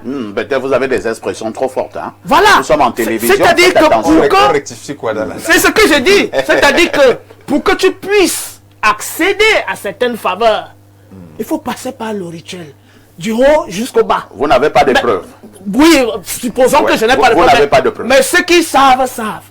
Maintenant, quand on parle de ce principe, ça veut dire que tous ceux qui ont été rectifiés, analement parlant, ne peuvent plus éprouver d'amour, de l'amour pour les autres. Ils vont vous dire, vous savez ce que nous avons subi pour être assis là où nous sommes assis là. Vous croyez que la vie est facile? Toi, tu veux venir facilement comme ça, tu évolues normalement comme ça, tu prends les millions, tu gères les millions, tu crois que la vie est facile? Il n'y a plus d'amour. Dès que la rectification dont je parle là est institutionnalisée, de sommet jusqu'à la base, l'ordre du mérite fout le camp. On est dans la logique de l'ordre de cooptation. C'est-à-dire que si tu veux les faveurs, alors il y a un cheminement. Et maintenant, qu'est-ce que ça crée? Ça crée des frustrations au sein des administrations. C'est-à-dire que ceux qui méritent effectivement lambinent sur un même poste pendant 10 ans. Alors qu'un enfant vient d'arriver à peine, il gravit les échelons devant les gens. Et cette frustration enchaîne donc le désamour. C'est-à-dire qu'on ne peut plus normalement gérer les dossiers. Donc on bloque les dossiers pour faire aussi du mal aux autres comme nous-mêmes on a subi du mal. C'est donc un système d'engrenage de vengeance au sein de nos administrations. Oui, Imam Cheikh Ali qui veut absolument reprendre vraiment quelques secondes. 30 secondes, hein, Maxime. Il y a cette histoire de pourcentage parfait. Oui. C'est-à-dire pour que je vous remette votre dû, c'est que vous revienne de droit. Je vous demande, j'ai quoi dedans? 30%. C'est-à-dire que ça, c'est comme si c'est légiféré, c'est légal. C'est comme si c'était la norme. Dans presque tous les bureaux. Pour qu'on vous remette ce qui vous revient de droit, votre argent. L'individu vous dit, bon d'accord, j'ai combien, j'ai ma part dedans, c'est combien? Tu dis, bon, maintenant prenez votre jus. Il dit non, donne-moi 10%, d'autres 20%. Donc, ce qui me revient de mon argent, tu me demandes 30%. C'est-à-dire que si tu dois décaisser 10 millions, tu décaisses 7 millions, mais tu signes 10 millions. Et le monsieur qui te fait décaisser prend les 3 millions. C'est comme ça que ça fonctionne. Je pense que si ces gens-là, ces orphelins, ces veuves-là, peut-être n'ont pas coopéré dans ce sens, hein. Oui. Merci. Lisons rapidement quelques messages. Bonjour le panel. La question que je me pose est de savoir si c'est pas une autre forme de camerounaiserie. Comment un fait aussi flagrant fait 5 ans au tribunal? C'est Franck depuis Abomban qui envoie cette contribution. Un autre message ce jour. Bonjour El Perfecto et à ton panel. Parlant du cas de l'assassin du bébé Matisse, il faut noter que la dernière peine de mort exécutée au Cameroun date de 1997 et depuis 2023, les condamnés à être fusillés sont toujours en détention. En fait, je crains que ce cas soit comme tous les autres. Bonne journée, c'est Yvan depuis Douala qui envoie cette contribution. Un autre message, bonjour à l'émission Espace Miné de ce jour. Bravo à la justice pour l'affaire du petit Matisse, mais nous avons aussi l'impression qu'il y a 2 poids, 2 mesures. Qu'en est-il du sous-préfet qui avait assassiné sa concubine? C'est quoi Michel depuis Macba. Un autre message. Bonjour Monsieur Parfait ici. Pourquoi l'évêque africain n'aborde-t-il pas une tenue africaine, mais plutôt une soutane inspirée de l'église catholique romaine? J'ai des réponses si je peux ouvrir la Bible. S'il veut que je lui réponde. Réponds donc. Il n'y a jamais de Bible africaine. Les répondez. Qui sont dans la Bible ont été rédigés avec la sagesse africaine.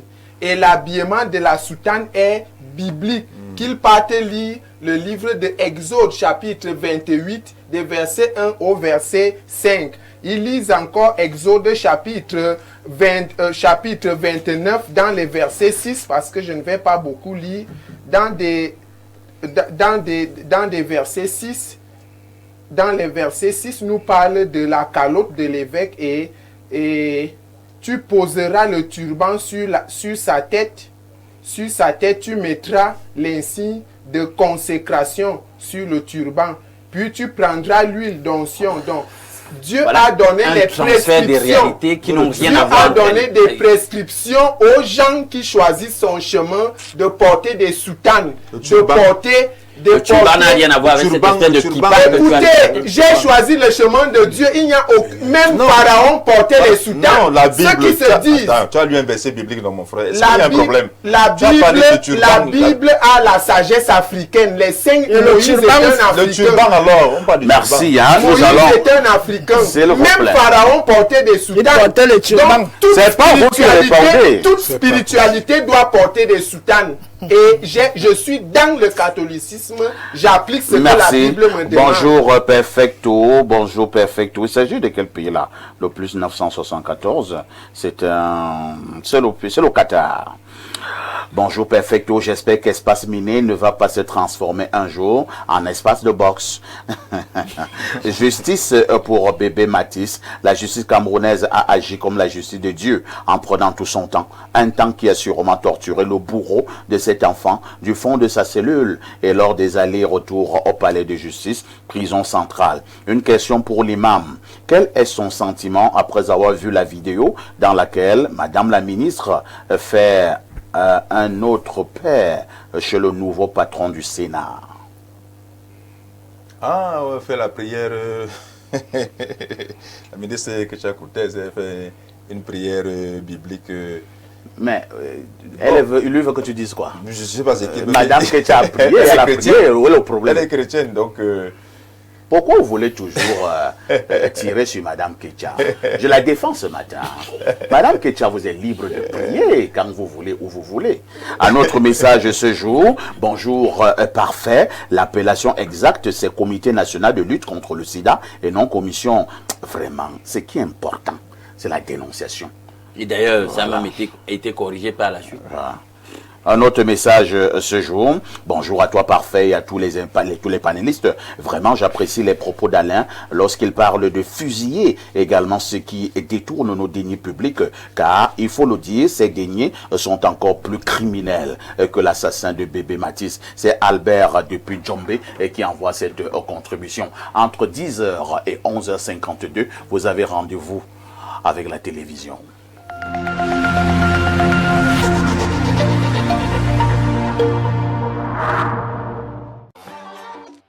Avec Canal+, c'est royal. Quel programme souhaite voir Sa Majesté aujourd'hui? Les rois de l'Europe? Exceptionnel! Ou les reines du foot africain? Le Nigeria remporte cette CAN. Les nouvelles saisons de The Penthouse? C'est ma vie tout entière. Les coups de la vie? Tu es beau comme un petit prince. Nouvelle reine ou les reines du shopping? Je porte une robe de reine. Waouh! Les joyaux de la couronne n'attendent que vous. Pour vous honorer, nous vous offrons 15 jours à toutes les chaînes si vous vous réabonnez à votre dernière formule. En plus, le royaume s'ouvre à tous grâce au décodeur HD à 3000 francs dès la formule Access. La parabole et l'installation sont offertes. D'un processus rigoureux de filtrage et d'analyse, ce qui vous permet d'étancher votre soif en toute sécurité. Buvez l'eau minérale Bonis, buvez la vie.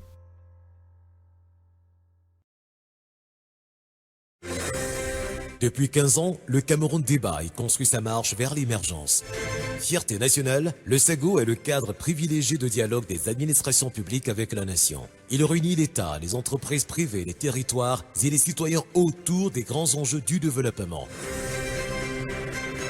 Pour sa 15e édition, le SEGO innove avec le village des 10 régions, le village carrefour des métiers et le renforcement du village de la consommation locale, vitrine du Made in Cameroun.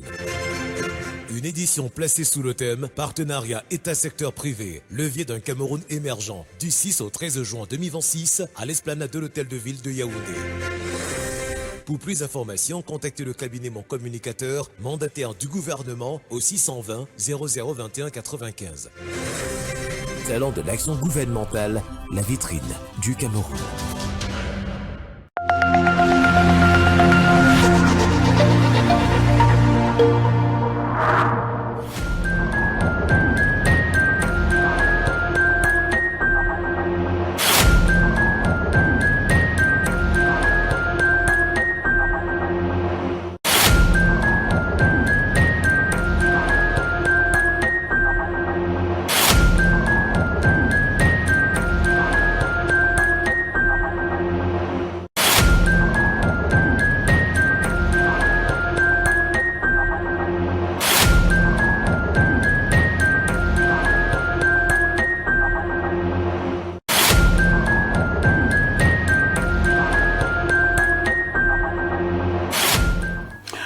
Un sujet aussi vieux que le monde, celui des maladies dites mystiques à côté des maladies entre guillemets ordinaires. Ce matin, on essaiera de comprendre ce que l'on entend déjà par maladie mystique, quelles sont ses manifestations, ses conséquences. Est-ce qu'on peut éviter d'être atteint par une maladie mystique? C'est la problématique principale que nous mettons sur cette table de débat ce matin. Je commence par Tot. Tot, tu vas un tout petit peu d'abord nous planter le décor. Hein. De temps en temps, nous disons c'est mystique, c'est mystique. On lui a lancé une maladie. Non, cette affaire n'est pas simple, ainsi de suite, ainsi de suite. C'est quoi une maladie mystique? Comment reconnaître une maladie mystique? La maladie mystique, c'est une maladie. Il est vrai que parfois même les problèmes physiques que nous avons peuvent toujours émaner d'un volet qu'on pourrait qualifier de mystique. Mais en général, les maladies mystiques sont des maladies dont on ne peut pas diagnostiquer à l'hôpital. C'est-à-dire dont on ne peut pas faire le diagnostic à l'hôpital. Et parfois tu arrives, tu as mal au ventre ou tu as mal à la tête, on fait tous les diagnostics, on ne parvient pas. On ne voit rien. On ne voit rien de ce qui se passe. Mais je dirais, il y a au moins 5 catégories de maladies dites mystiques. La première maladie mystique, c'est l'ignorance. Ah bon? Oui. La pire des maladies mystiques, c'est l'ignorance. Pourquoi je le dis?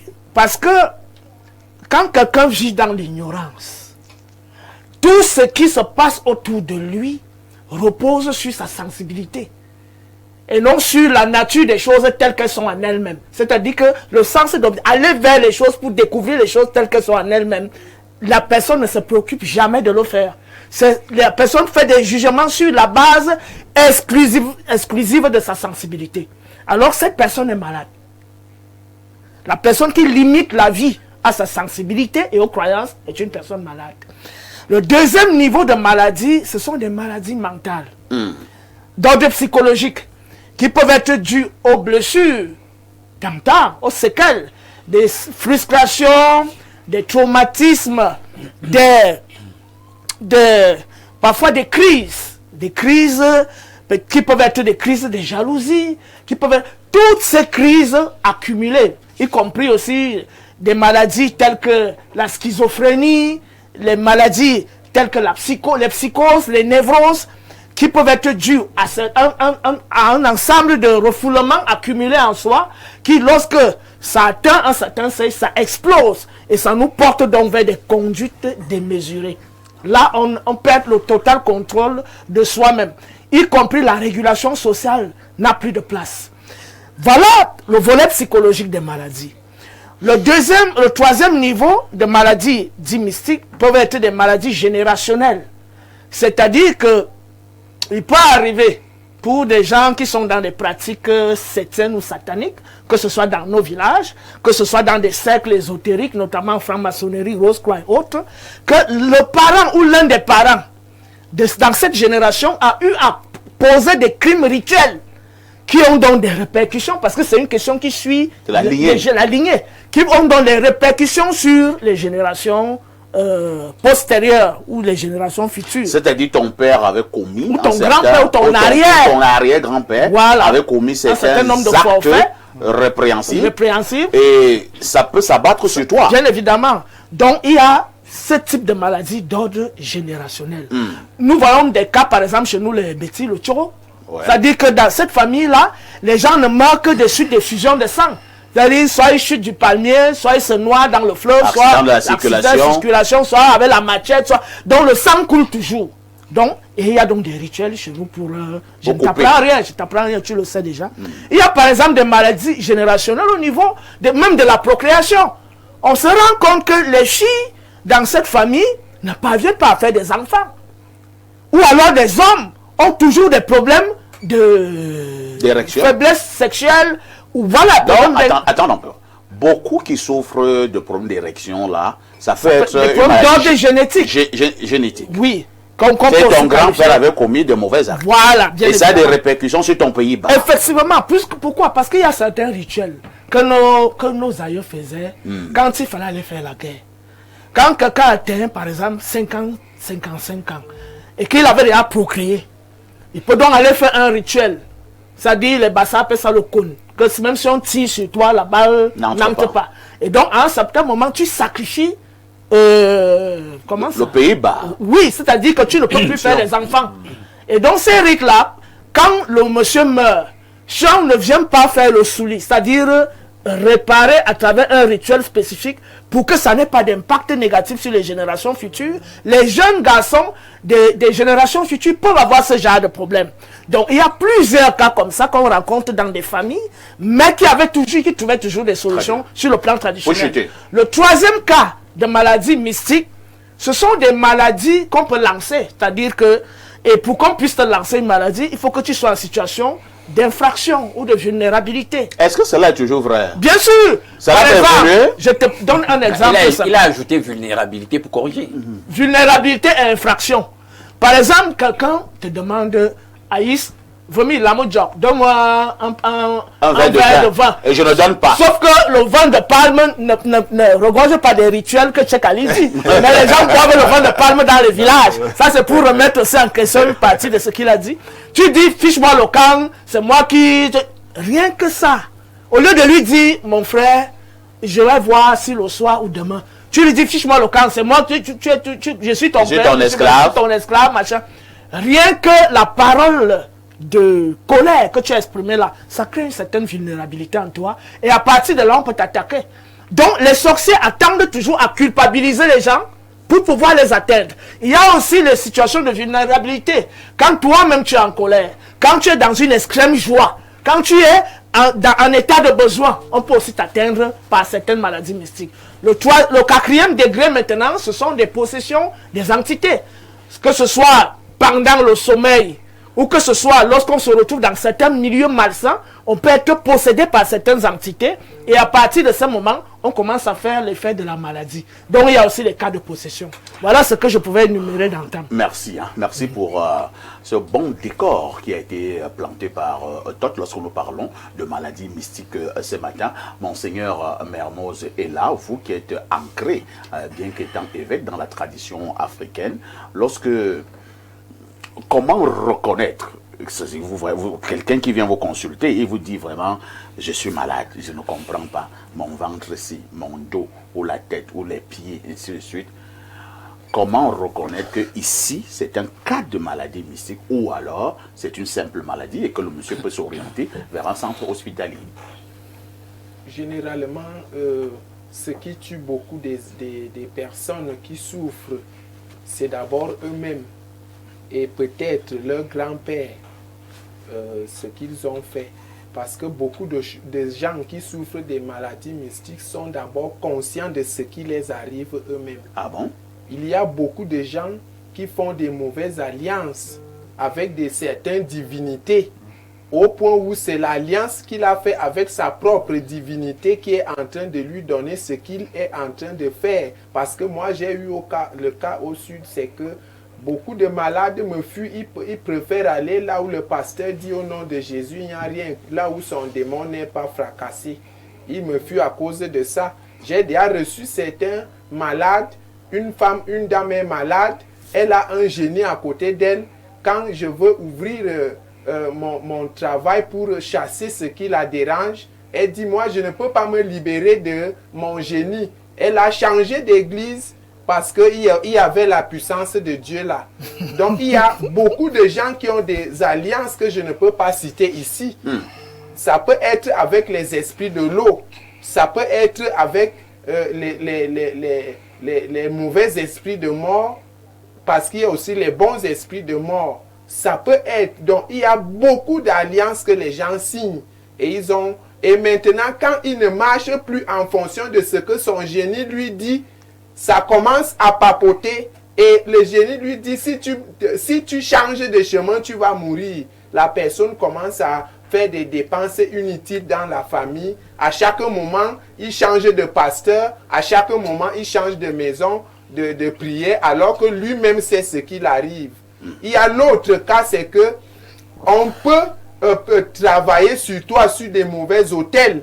Peut-être quand vous êtes journaliste comme ça, vos ennemis prennent votre nom et votre photo. Ils sont en train de travailler sur les mauvais hôtels sataniques. Non, au nom de mes aïeux, ça n'arrivera pas. Non, ça ne peut jamais arriver. Celui qui va tenter sera foudroyé. Voilà, déjà, toute l'Afrique vous soutient. Je parle ici à la télé haut et fort que celui qui pourra, quel qu'en soit le cercle ésotérique, aura affaire à Dieu, pas vous. Il aura affaire à Dieu parce que l'Afrique est derrière vous. Les ancêtres vous aiment, Dieu vous aime. Je le déclare ici pour que nul n'en ignore.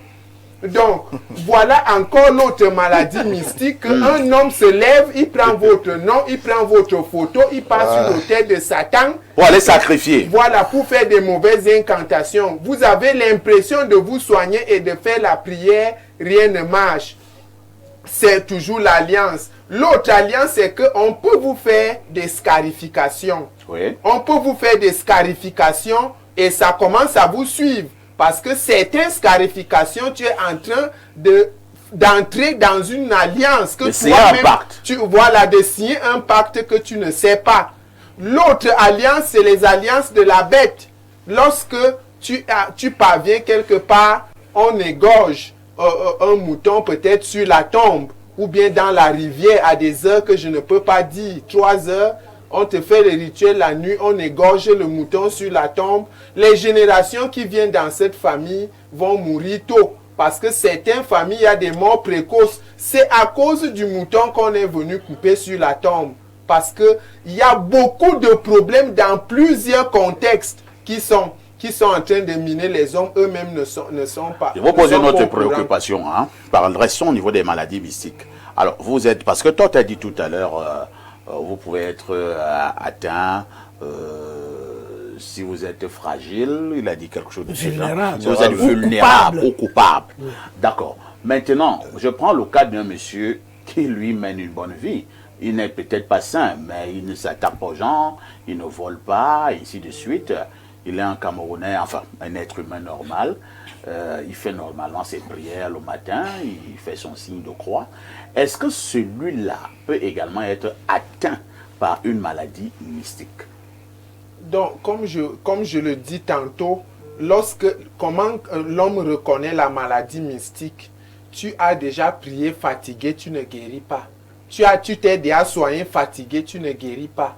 Les causes sont, je peux dire, nombreuses.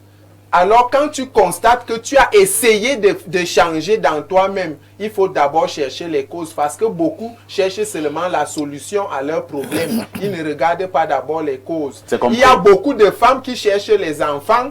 Son père a fait pratiquer ce qu'on appelle les avortements. Si ton père a pratiqué les avortements, l'un des enfants de cette famille va souffrir de l'infertilité. Donc, ce que le parent fait, les enfants peuvent subir. Il y a d'autres gens, une famille qui a des possessions. Peut-être ton grand-père immolait les moutons sur les tombes. Les possessions viennent donc rester dans la famille. Donc, il faut chercher l'endroit et chercher ce qui ne va pas. C'est ça qu'on appelle donc maladie mystique. C'est compris. Cheikh Ali, je vais vous poser la question que j'ai posée à l'évêque, mais il n'a pas répondu. Est-ce que tout le monde peut être victime de maladies mystiques?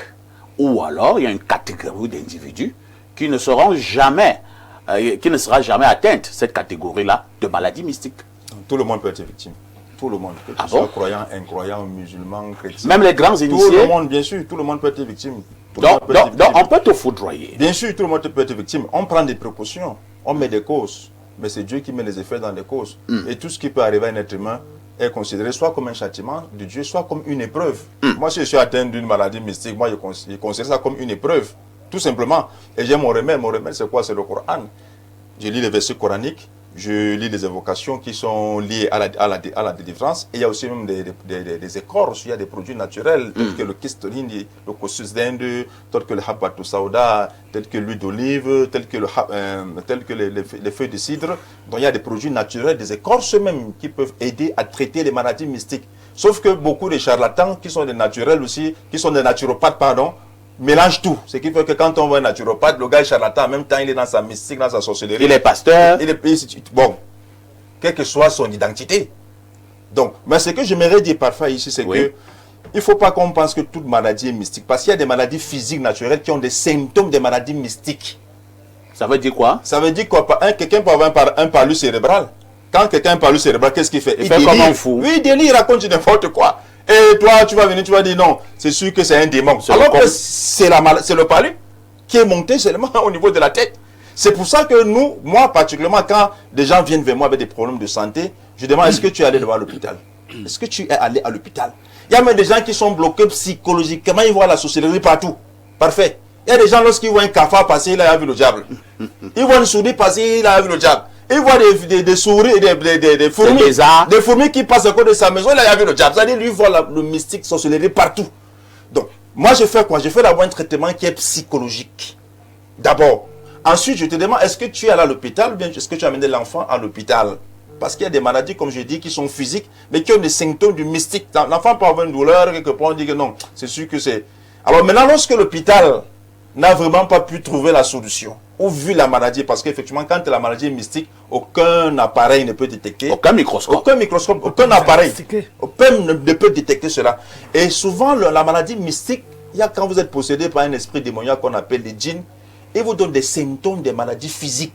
Vous allez voir une femme qui dit qu'elle a les myomes, elle a les kystes, on prend nos pères, ça pousse. On prend nos pères, ça repousse. L'autre va dire, moi j'ai une migraine continue, l'autre mal d'estomac. Il prend tous les médicaments qui sont liés à sa maladie et aucune solution. En ce moment-là, on pratique ce qu'on appelle en islam la ruqya. La ruqya sharia, ça veut dire la ruqya légiférée, authentique. Qui consiste à faire quoi? À lire les versets coraniques sur le patient. Ensuite, lire les invocations de délivrance. Après, accompagner le patient avec des produits liés, des remèdes liés à la maladie mystique. Par exemple, je prends un verset coranique que même vous pouvez lire, monsieur Parfait, ici. Si vous avez un problème d'ordre mystique, vous faites des couches de nuit, vous faites des cauchemars, vous persécutez dans la nuit, vous prenez la première sourate du Coran. La première sourate 1. Vous la lisez entièrement avec l'intention que Dieu vous accorde la guérison. Il dit que vous soyez musulman ou chrétien, ça fonctionne. Si vous ne pouvez pas lire en arabe, vous lisez en français, il n'y a aucun problème. Vous la prenez, vous la lisez en français. La sourate, c'est quoi? On commence par, je cherche protection auprès de Dieu contre le diable banni. Au nom de Dieu, le tout miséricordieux, le très miséricordieux. Louange à Allah, louange à Dieu, Seigneur de l'univers. Le tout miséricordieux, le très miséricordieux, maître du jour du jugement. C'est toi seul que nous implorons le secours. Et c'est toi seul que nous implorons le secours, c'est toi seul que nous adorons. Guide-nous sur le droit chemin, le chemin de ceux que tu as comblés des faveurs, non pas de ceux qui ont encouru ta colère, ni des égarés. Lorsque vous recitez cette sourate-là, je dis en français, en arabe, ça ne dérange pas. Vous n'êtes pas arabophone. En français, vous la récitez avec l'intention que Dieu vous protège. Je vous dis, ça a un effet immédiat. Ou alors vous pouvez réciter cette même sourate, parce qu'il y en a plusieurs sourates, je donne seulement celle-ci. Et vous pouvez réciter cette même sourate même dans de l'eau que vous allez boire et que vous pouvez vous laver avec. Et ça a un effet immédiat sur l'impact. Rappelons que les maladies mystiques, en réalité, sont des manipulations des djinns. Qui sont des mauvais esprits. C'est la manipulation des djinns qui viennent vous pourrir la vie. On va chuter. Et le djinn, lorsqu'il vous possède, le mauvais esprit, lorsqu'il vous possède, il est là pour des raisons qui sont différentes. Par exemple, un esprit peut vous posséder, un djinn peut vous posséder par amour. On appelle djinn ashik. Pas faire ici. Ça veut dire quoi? Un esprit femme peut vous posséder. Ah bon? Oui, il peut vous posséder parce que vous êtes charismatique, vous êtes beau. Non, je ne veux pas de ce genre. Vous voulez vous marier, vous n'arrivez pas à vous marier pendant des années. Vous vous mariez, même vous ne faites pas un mois de mariage parce qu'il y a un esprit femme qui vous possède, qui ne veut pas que vous ayez une autre femme. C'est pareil pour non, les c'est la jalousie. C'est la jalousie. En fait, les femmes sont plus victimes des djinns amoureux. On parle des djinns amoureux. Les femmes sont plus victimes des djinns amoureux. C'est-à-dire qu'elles sont possédées par des démons qui font ce que lorsque un homme vient demander un mariage, il passe sans jamais dire au revoir, sans aucune raison valable. Ou bien lorsqu'elle se marie, à peine 2 mois de mariage, c'est le divorce. Donc il y a, parlant des maladies mystiques, on ne peut pas finir cette émission. Maladie mystique, mon révérend Paul Pondy. Au moment où nous avons déjà compris les manifestations, au moment où nous avons également, entre guillemets, abordé le problème des causes, Tot est revenu abondamment sur certaines causes des maladies mystiques. Comment vous pouvez être victime d'une maladie mystique, les causes. Maintenant, allons droit au but. Lorsque vous êtes donc victime d'une maladie mystique, vous êtes donc déjà atteint. Vous êtes allé à l'hôpital, rien. On vous a amené chez le pasteur, rien. Par moment, vous avez amené chez un gangan, rien. Vous avez dansé sans caleçon, amené sur les tombes, rien. Ma question est celle de savoir, est-ce que toutes les maladies mystiques peuvent se soigner? Oui, mais je vais revenir sur les causabilités. C'est-à-dire que la maladie mystique peut être causée par un envoûtement. La maladie mystique peut être causée par une possession, une oppression ou une liaison démoniaque. Donc il y a ces étapes-là qu'il faut énumérer. Par exemple, la femme qui a tué ses enfants récemment là, et elle-même, et c'est une victime, elle est envoûtée. C'est-à-dire que elle-même, elle était envoûtée, elle agit selon que ses maîtres lui poussent d'agir. Elle était une envoûtée. Donc c'est une maladie mystique. On soigne l'envoûtement. Si elle était désenvoûtée, elle ne poserait pas cet acte, par exemple. Donc les maladies mystiques, effectivement, elles existent. Elles sont même tellement nombreuses et elles se manifestent de différentes façons. Alors, il faut dire que dans tout ce qui est dans l'existence actuelle, dans le monde, on peut transformer ça mystiquement et on peut même utiliser le mysticisme pour lancer ça. On lance le sida, par exemple. On peut lancer, bon? Oui, on lance le sida. Quelqu'un me disait que toute maladie qui existe, on lance. Également on lance. Moi, je parle avec des exemples. Il y a une femme, moi j'ai des témoignages également, qui sont vérifiables. Tu es journaliste de haut vol. Il y a une femme qui est venue d'Afrique du Sud. Elle était complètement en lambeaux, Chamberlain.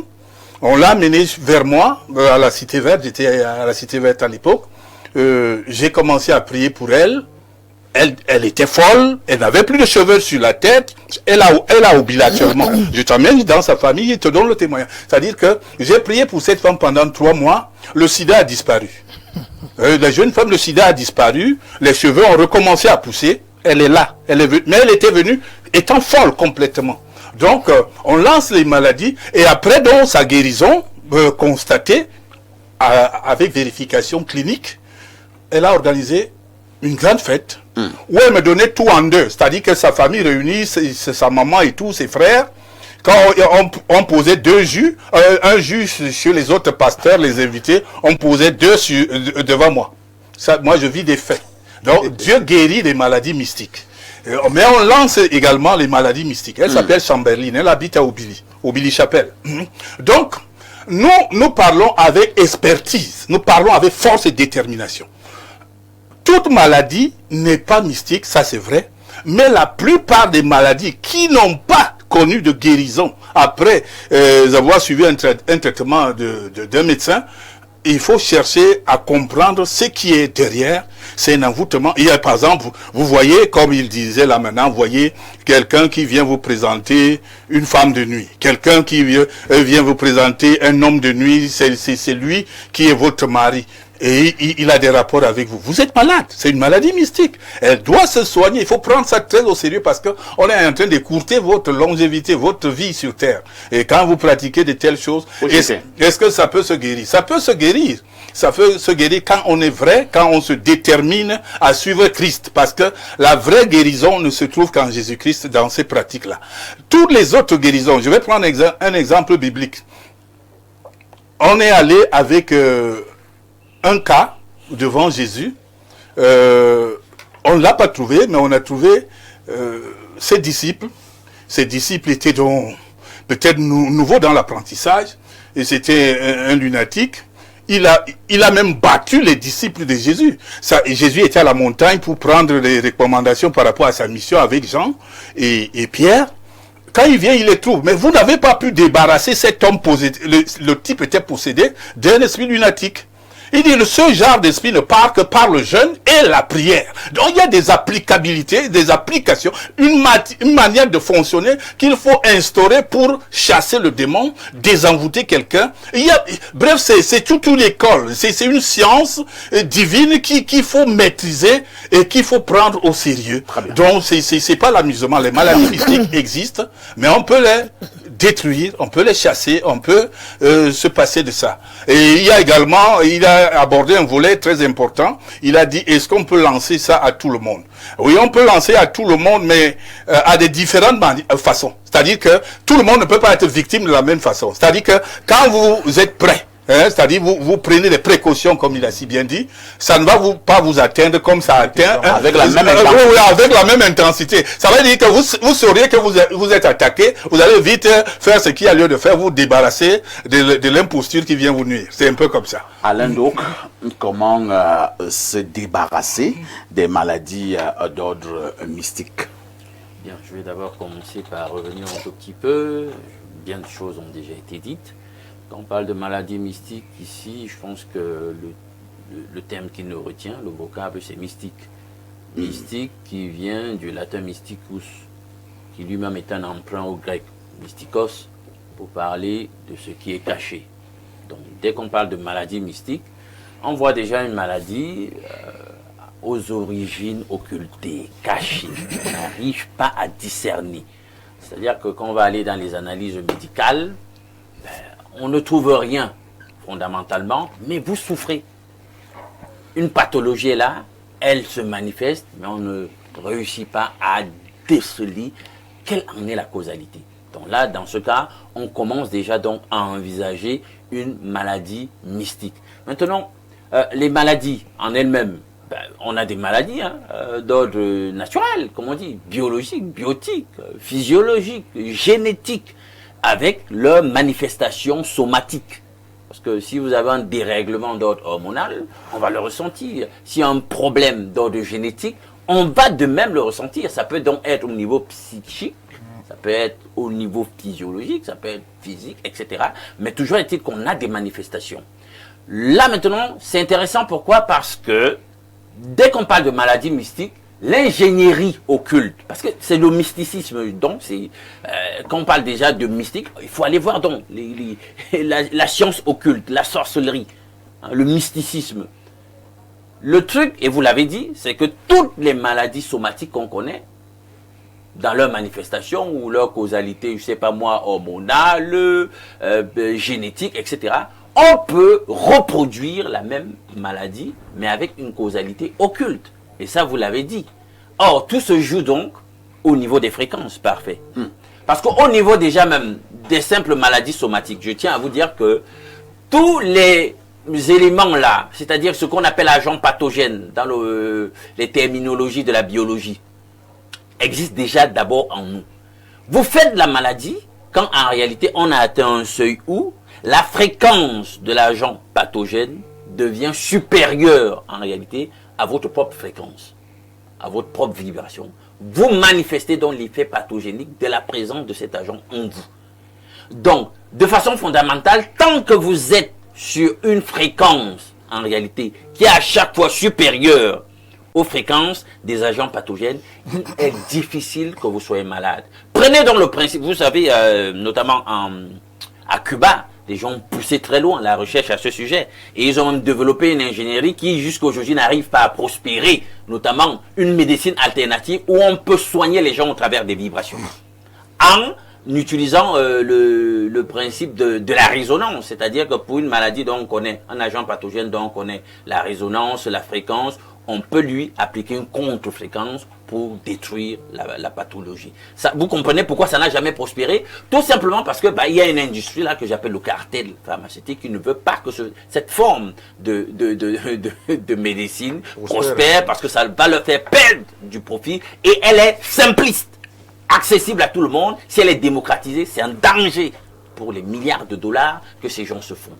Le même principe, donc, le sorcier, donc l'occultiste va l'utiliser. Alors, il va simplement, lorsqu'il fait ce que vous avez dit tout à l'heure, c'est-à-dire que il vous ensorcelle, il décide de vous lancer, selon nos terminologies ici, lorsqu'on dit qu'un sorcier vous attaque, cette attaque spirit, etc. Lorsqu'il vous lance une maladie, il vous attaque et tout, il y a un principe qui tourne toujours autour de la fréquence, des vibrations. Alors, vous êtes atteint parce que avec vibration, vous voyez aussi rayonnement. Vous savez par exemple que la lumière est une vibration. Il faut le savoir. La lumière, c'est non seulement il y a un rayonnement, mais c'est aussi une vibration. Donc, quand votre rayonnement est bon, votre vibration est élevée, les traits enflammés du mysticisme qu'on envoie contre vous ne parviennent pas facilement à vous atteindre. Vous les domptez, vous les brisez. Puisque je sors par là, parfait, tu as posé la question, qu'est-ce qu'on fait pour s'en débarrasser? Je viens déjà de dire, voilà, qu'au niveau vibratoire, vous pouvez travailler sur vous Et c'est une vie sanctifiée, notamment, qui permet de vibrer fort. Non, c'est là quand vous êtes malade. Non, j'en arrive. Vous êtes en bon niveau, vous évitez encore la maladie. Oui, non, j'en arrive. Quand vous allez à toucher. J'en arrive, parfait. Quand Todd, je ne suis pas d'accord avec Todd tout à l'heure, quand il a dit une extrême joie joue sur vous au niveau vibratoire. Non, je lui ai toujours dit qu'en réalité, à chacun des états émotionnels où nous sommes, il y a une vibration associée ou une fréquence associée. La joie fait partie des vibrations positives qui vous permettent de vibrer haut. C'est démontré, on ne discute pas. Et tant que vous vibrez haut, vous vous mettez quand même à l'abri de bien de choses. Bien maintenant, quand vous êtes déjà malade, parfait. Oui. Ben, d'abord, il faut savoir que, comment on dit, un cœur triste est un cœur joyeux est un bon remède. Il y a un proverbe qui le dit. Et un cœur triste dessèche les eaux. Votre état mental déjà vous permet de bien vibrer et de vous restaurer quand vous êtes malade. Il faut toujours avoir un mental positif. Et maintenant, sachez que si vous avez donc déjà démonstration que non, cette maladie, elle est certainement d'ordre mystique. Mais les amis, il y a un arbre qui sert à la guérison des nations. C'est dit allégoriquement, c'est dit apocalyptiquement, mais ça veut dire ce que ça veut dire. Ça veut dire que tous les éléments de la biodiversité, les écorces, les plantes qui existent, etc., ne sont pas là de façon fortuite. C'est pas un hasard si Dieu les a créés, les amis là, ces éléments-là. Il faut aller trouver donc quelqu'un qui se connaît, il vous soigne, etc. C'est tout. Bonjour les hommes-là de la modération et à votre riche panel. J'aimerais savoir si vous avez été intronisé. Situez-moi s'il vous plaît. C'est Emmanuel Kamoka à Edea. Bon, tu ne sais pas si j'ai été intronisé, mais tu m'appelles les hommes-là. Ouais, donc vous avez la réponse chez vous-même là-bas. Bonjour à vous, je veux savoir si tous les djinns sont diaboliques, imam. Non. Tous les djinns sont le nom djinn, c'est le nom d'une espèce, quoi. Comment on dit les hommes. Le nom djinn, c'est un nom général, c'est le nom d'une espèce. Et parmi dans ces espèces-là, il y a ceux qui sont des croyants, il y a ceux qui sont des mécréants qu'on appelle donc des démons. Très bien. C'est comme les hommes, on dit les espèces. Bonjour Perfecto, merci pour le thème sur les maladies mystiques. J'ai une question pour l'évêque. Dans sa prise de parole, il a mentionné qu'il y a de bons esprits de mort. Est-il possible d'avoir amples explications sur cette partie? Merci. C'est Loïc depuis Lorbaba. Loïc, on n'a plus de temps. Appelez après l'émission. Je vais vous donner le contact de l'évêque et pourra certainement mieux vous expliquer. Bonjour. Parfait. Ici, j'ai une question pour Todd. Une maladie mystique peut être éternelle si elle n'est pas soignée. C'est Jérémie depuis Douala. Todd? Oui, effectivement, une maladie mystique peut être éternelle. Ce que je m'en vais faire dans cette dernière prise de parole... Non, c'est pas une dernière prise de parole, c'était pour répondre à la question du téléspectateur. Vous aimez trop voler la parole. Alors, bonjour le capitaine des modérateurs. La parole de Dieu est mystérieuse selon 1 Corinthiens 2, verset 7. Et la parole de Dieu, c'est Jésus-Christ lui-même selon Apocalypse 19, verset 13. Donc, toute maladie, mystique ou pas, n'arrive que si Dieu le permet. Personne sur cette terre ne peut te frapper de maladie si Dieu ne le permet. Lui donc, qui est le créateur du monde visible et invisible, est la solution à notre guérison, des maladies mystiques ou pas. En passant, sachons que Dieu est l'auteur du mal. Ésaïe 45, verset 7. Je forme la lumière et je crée les ténèbres. Je donne la prospérité et je crée l'adversité. Moi, l'Éternel, je fais toutes ces choses. Non, je n'ai pas créateur du mal. Ça peut être un petit débat. Oui, mais c'est parce que les gens se cantonnent sur un verset biblique et ils pensent... Un long message là. Bonjour à vous sur le plateau et belle émission. C'est le prophète éclaireur depuis Nkolbiswan. La maladie est une altération de l'état de santé physique et ou spirituel. Ce qui est mystique, ce qui est issu ou lié à un esprit. Donc, les maladies mystiques sont des altérations de la santé spirituelle et physique issues du monde spirituel. Dans Deutéronome 28, Dieu montre par exemple les maladies que subiront ceux qui feront le contraire de sa volonté. Cela est le cas de tout Dieu auquel croient les humains. C'est chaque individu C'est chaque divinité qui frappe ses ouailles désobéissants. Notez bien, même ce qu'on appelle maladie naturelle est plutôt mystique, car tout être humain est soumis à une divinité. Les examens ou traitements sans guérison sont juste la résultante du manque de discernement de la divinité responsable du malheur. Pour guérir ces maladies, il faut d'abord localiser l'esprit avec lequel la personne est liée et après chercher à savoir si c'est à cause d'une désobéissance ou d'une réclamation fondée ou non. Si cela n'est pas fait, l'hôpital va calmer le corps, mais la personne sera toujours le joug de bien d'autres maladies. Oui, rapidement, Alain. Un petit commentaire pour dire que les gens, ils doivent faire attention lorsqu'ils prennent un verset. Il y a toujours un contexte immédiat, un contexte général du verset. Il faut en avoir l'intelligence pour pouvoir avoir le bon sens du verset en question. Quand vous le sortez juste comme ça de son contexte et vous l'instrumentalisez pour faire dire au verset ce que vous voulez, c'est un problème.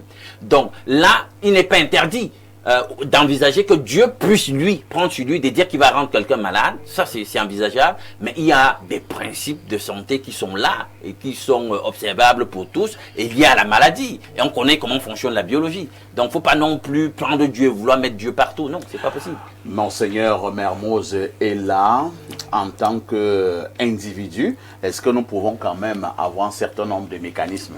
C'est-à-dire quand vous-même vous vivez, vous avez l'habitude d'aller dans certains endroits, vous allez au travail, vous allez au village, vous allez je ne sais pas où.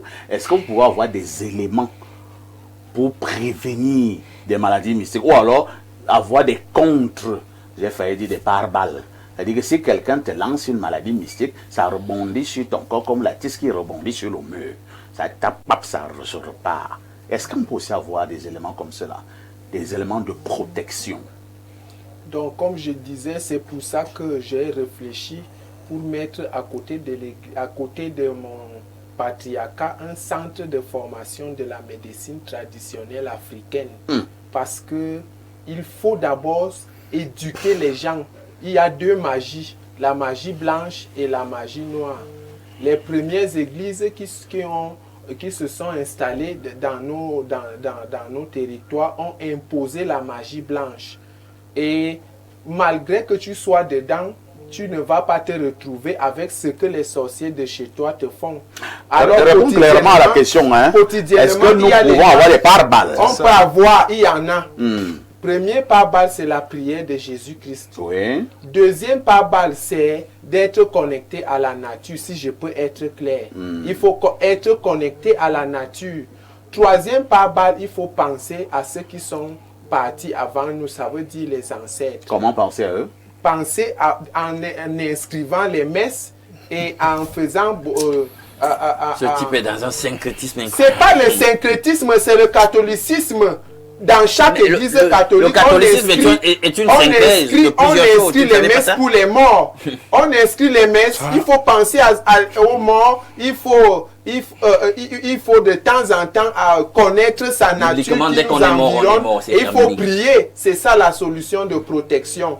Puisque la sorcellerie passe par les morts. Quand on te mange dans la sorcellerie, les morts participent à toute sorcellerie du village. Les morts partent à la sorcellerie. Dans le monde de la sorcellerie, il y a les vivants et les morts. C'est les esprits des morts qui mangent le cœur. Il est dangereux, mangent la chair. Ah bon? Donc quand on se retrouve... Il y a le pasteur qui est d'accord avec toi que les morts partent à la sorcellerie. Les morts participent dans chaque village. Quand ils sont dans le cercle de la sorcellerie, ça partage les vivants et les morts. Tous ceux qui sont morts sont là. Et ceux qui sont vivants sont là. C'est ceux qui sont morts qui mangent le cœur. Donc si les fantômes de chez toi te défendent... Et qui mangent le foie? C'est la chair, c'est les vivants. Donc vous comprenez avec moi que si vous abandonnez vos morts, vous allez quitter l'église en église. Je retiens ce matin que ce sont les morts. Conscient, il va comprendre que ce que l'évêque l'a dit là. Merci. Je retiens ce matin que ce sont les morts qui mangent le cœur, hein, dans la sorcellerie du village. Tot, est-ce que nous avons des écorces, des herbes, des potions? Est-ce que nous avons des incantations spéciales au niveau de nos villages, au niveau de nos traditions africaines pour pouvoir être à l'abri des attaques des mystiques et pour éviter des maladies mystiques? Pour être à l'abri des maladies mystiques, la première chose, c'est respecter les interdits. La deuxième chose, c'est vivre conformément à la morale sociétale, c'est-à-dire institutionnalisée par nos ancêtres. La troisième chose, c'est être connecté à sa lignée ancestrale.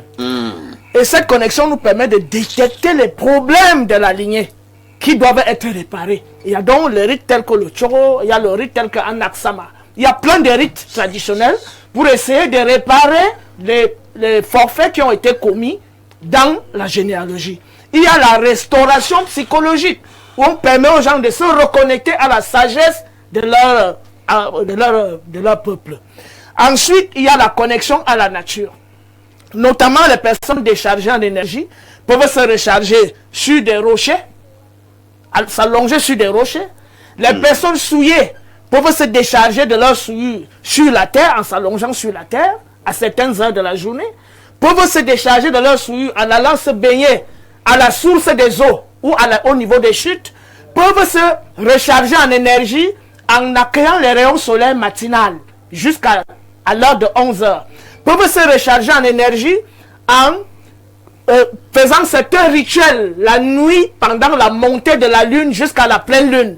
On peut se recharger en énergie à travers ce type de... C'est pour ça que j'ai parlé de la connaissance au début.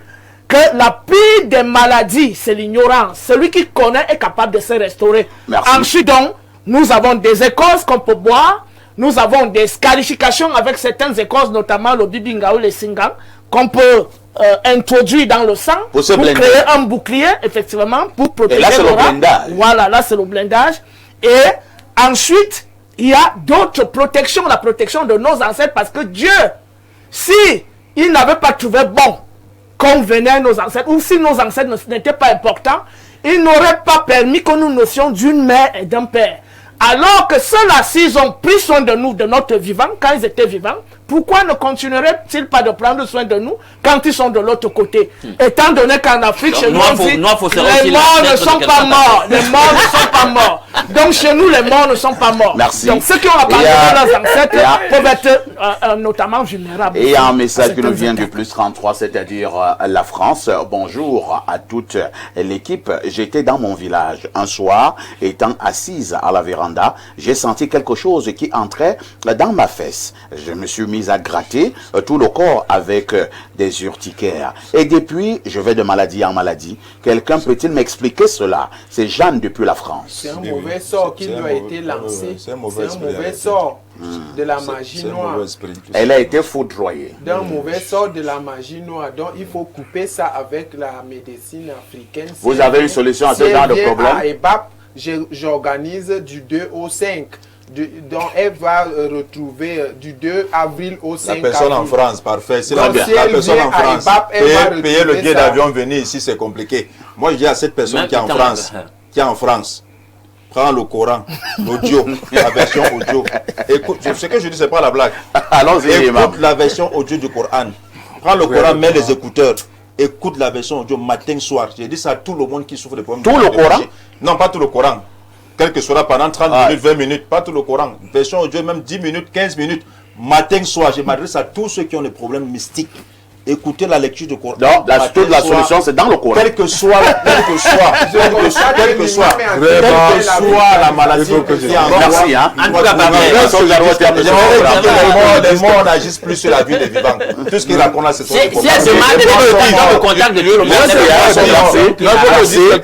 Non, c'est terminé. Nous disons merci à tous. Merci à tous ceux qui étaient là ce matin. N'oubliez pas, mettez toujours le Créateur, le ciel et la terre au centre de votre vie. La rediffusion de ce programme, c'est tous les soirs à partir de 22h30. Bonne et heureuse fête de fin de Ramadan, encore à toute la communauté musulmane à travers le monde et plus spécifiquement à la communauté musulmane du Cameroun. Avec tout ceci, que faites-vous encore?